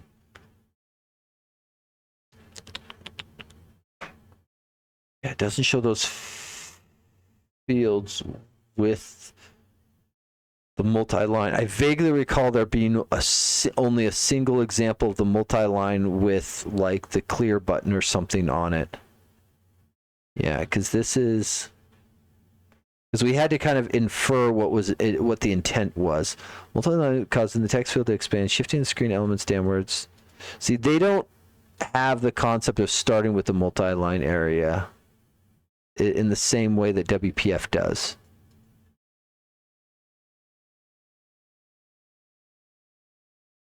Large.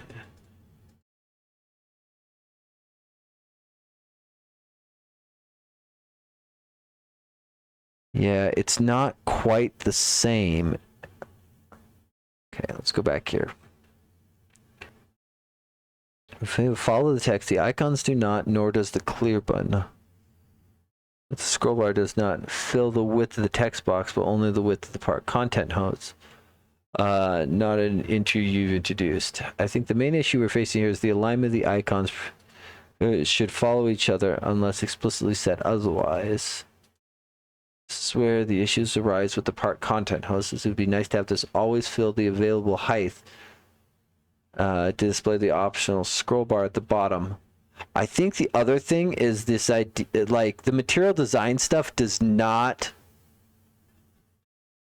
like they don't have support for this case, or at least their spec doesn't call it out because they want it to wrap.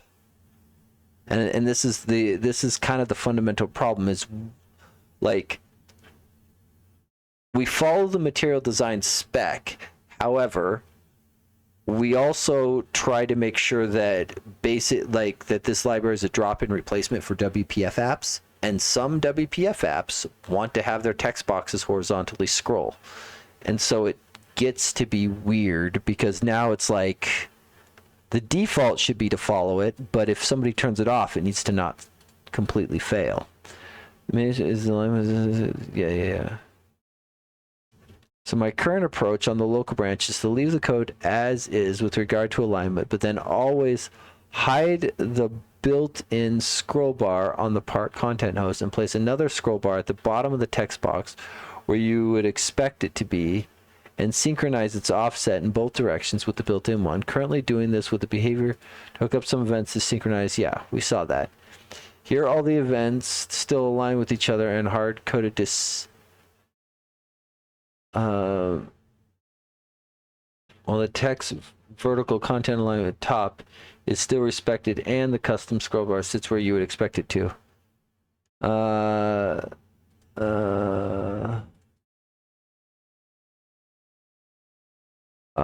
Actually respect the icon vertical alignment.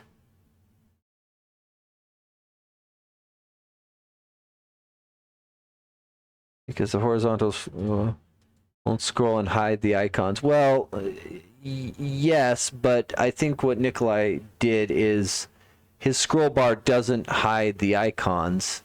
It still just moves this. It's just set at a bigger scope.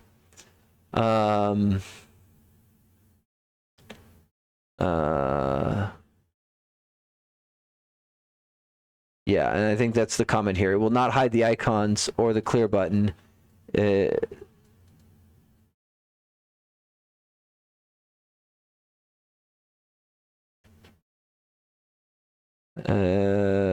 Simply placing a bang there. Apparently size change can be fired before loading.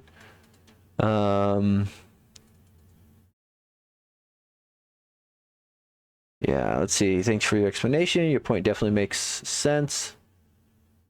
Oh,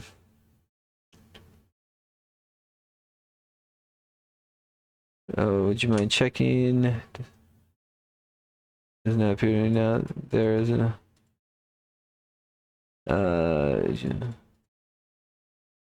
there's now a new one. Let's see here. The horizontal and vertical scroll bars no longer align when the text box is in focus.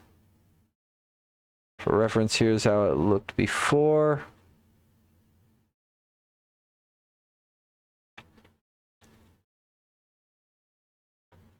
Choose to bump it together.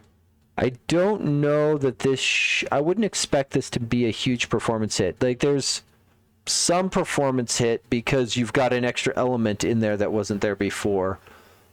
And right now, the library already kind of has a problem with some of our templates having lots and lots of extra elements.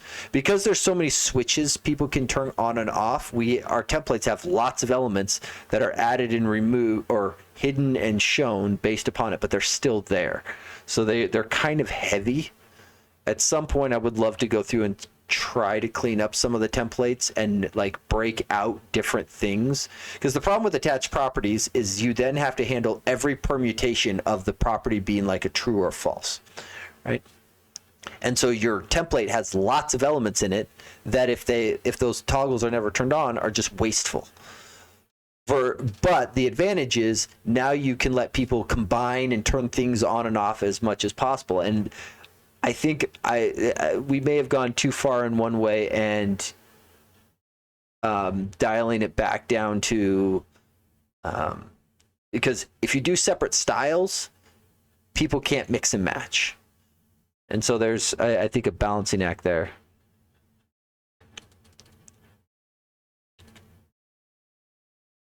Let's see here.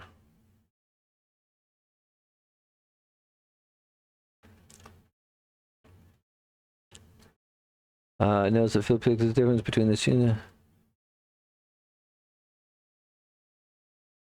I think it is taking icon and prefix text marks and even when they are not visible. I'll fix this. With border changing, I need to take that into account.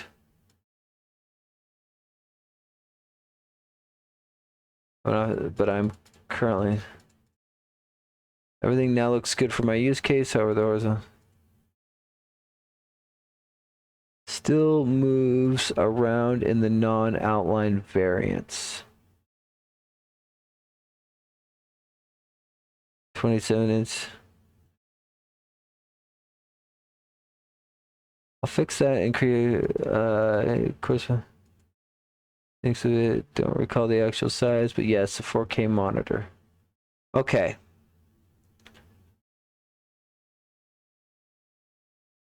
See, and I don't have a 4K monitor, so I'm going to be reliant on Nikolai to test that bit because I don't even have a 4K monitor at work. I only have a 2K, but I've got 2 of them.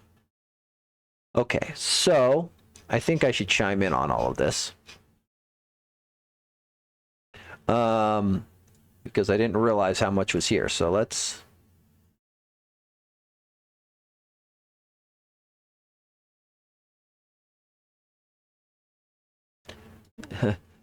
The GitHub Copilot suggested changes were completely crap. Yeah, but the per file summary is pretty good, actually. Yeah, I do not... I think AI in its current form is never going to be great at code review because it's only going to be... It can't know what should be. It can only know what is. And what I mean by that is it's good at like finding syntax problems, maybe logical issues with the code, but it really struggles to get enough context to know what right is and to give that kind of review. And so it's like, it's kind of stupid. And I also imagine that when the change spans multiple files, things are also, or it gets too big for it to understand context. Like this change works because of, some MS build magic over here. I suspect it's just going to choke. Now I want to read this again to make sure I understand it in the context of the other one. Straightforward solutions by the bottom seems to be just to let the content host have vertical alignment stretch. While this works, screws up all sorts of other alignments with leading and trailing icons, prefix, suffix text, clear buttons. Right, which is why your converter has like 9 parameters. Namely, always hiding the built-in scroll bar and adding a custom scroll bar, which is fixated on the bottom and synchronizes in both directions. Yes. It's so disappointing that the built-in one has that extra stuff. A visual breaking change, although in theory this only affects the multi-line scenario and only fixes an issue. Yes, I think it's fair to put a visual breaking change on it. Okay. I'll leave a comment down here. Let's see. Doing this and the thread on the other PR with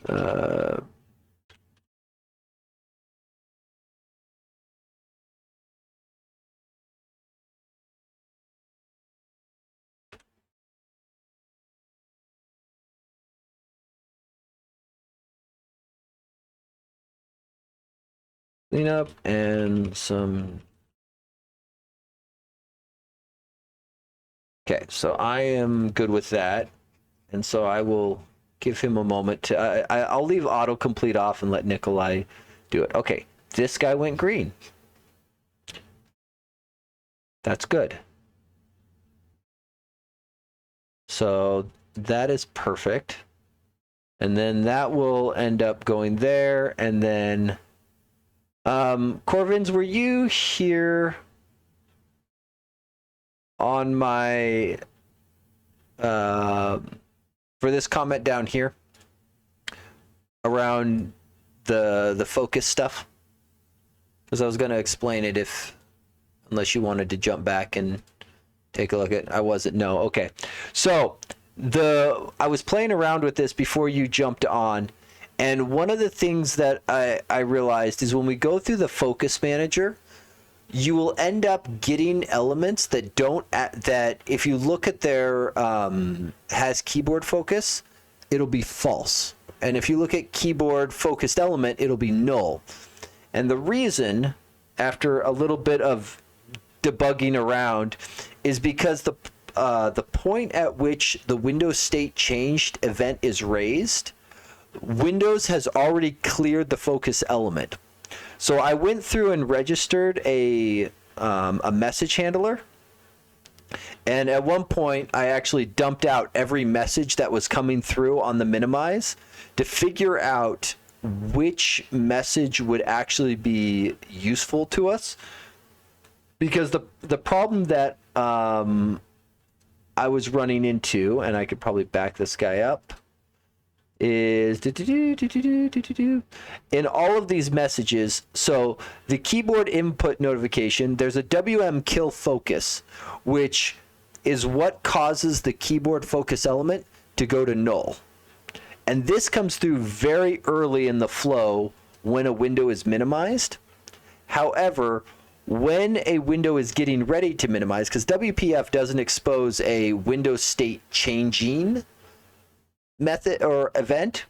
However, there is a or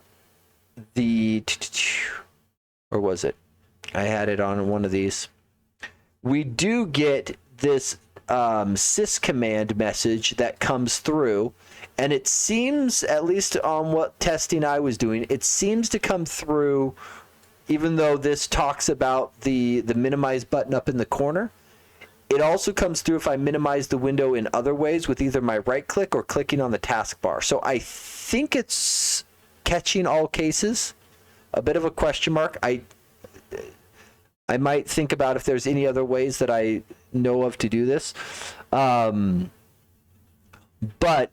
if we watch the WM sys command message and check its parameter to see if the window is being minimized, at that point, this message comes through before it takes away the keyboard focus.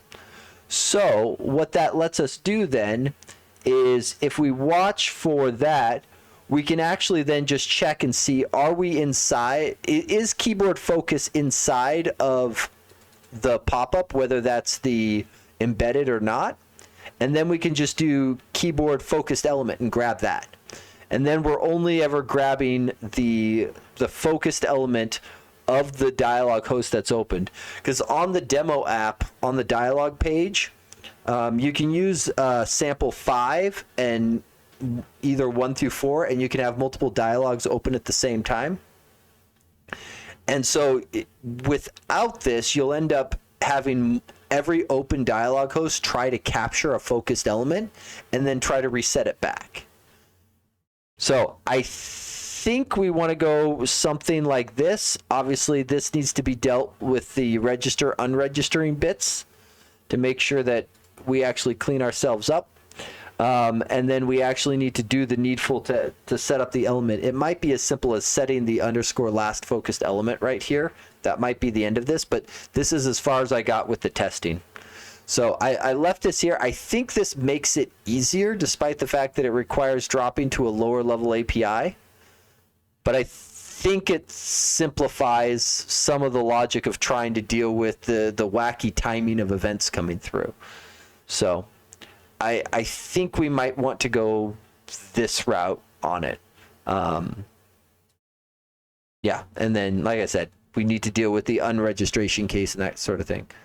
Yeah, there is a remove hook as the same thing. And right now, this hook is a delegate that's being shoved from a local function. This thing probably needs to be pulled out. The delegate needs to be held on to and that kind of thing. So if you have questions, let me know. There is one other example of using this add hook call inside the library. So this guy in here. So you'll note here's a example of remove hook. So the key thing here is we need to hold on to this handle source hook instance. So this is a delegate type, and at least this one here is holding on to it by shoving it into an attached property. I don't think we need to do that on the dialog host because we already have an instance. We can just cache it on a property or a field on the dialog host itself, but we will need to hold on to it because if you try to call remove hook with a different instance, it's kind of like unregistering with the wrong method. And so we just need to make sure that we get the same delegate unregistered as the one that we called add hook with. So, but this is inside of the scroll viewer assist class. And again, the only reason it's caching it on an attached property is because it itself is an attached property, and so it doesn't have an instance to hold on to the thing with. Whereas in the dialog host, we are inside of an instance, and so we could just cache it on the dialog host instance itself. And again, if you got questions, just ping me. But I think I need to go and crash because it's almost 1 a.m. And unfortunately for me, I have to be up in about 7 hours to meet with Izzy. So it's going to be a long one. Yeah, no problem. And once again, thank you. Like, you have been absolutely killing it on this library. Like, this library, if it was reliant on me to make every change, we would not have nearly the throughput as what we've been doing. So I absolutely appreciate all of the help. It has been awesome having you work on this. So huge kudos to you and anyone else who's using the library. Yeah, Corvin's, I'm fairly confident, has put in more PRs into the library this year than I think anyone else on the maintainer group. I could go into account, but I'm fairly confident Corvin's is winning by the numbers. So, but with that, I think I am going to crash. This is going to be a heck of a YouTube upload because it's going to be a wacky one with all of the streaming problems I've had tonight. So hopefully that gets better. I will be having to go through my 7 and see what the heck is going on. And hopefully we won't have more of those lag out issues. But with that, I will tell everybody happy coding. And as always, see you again next time.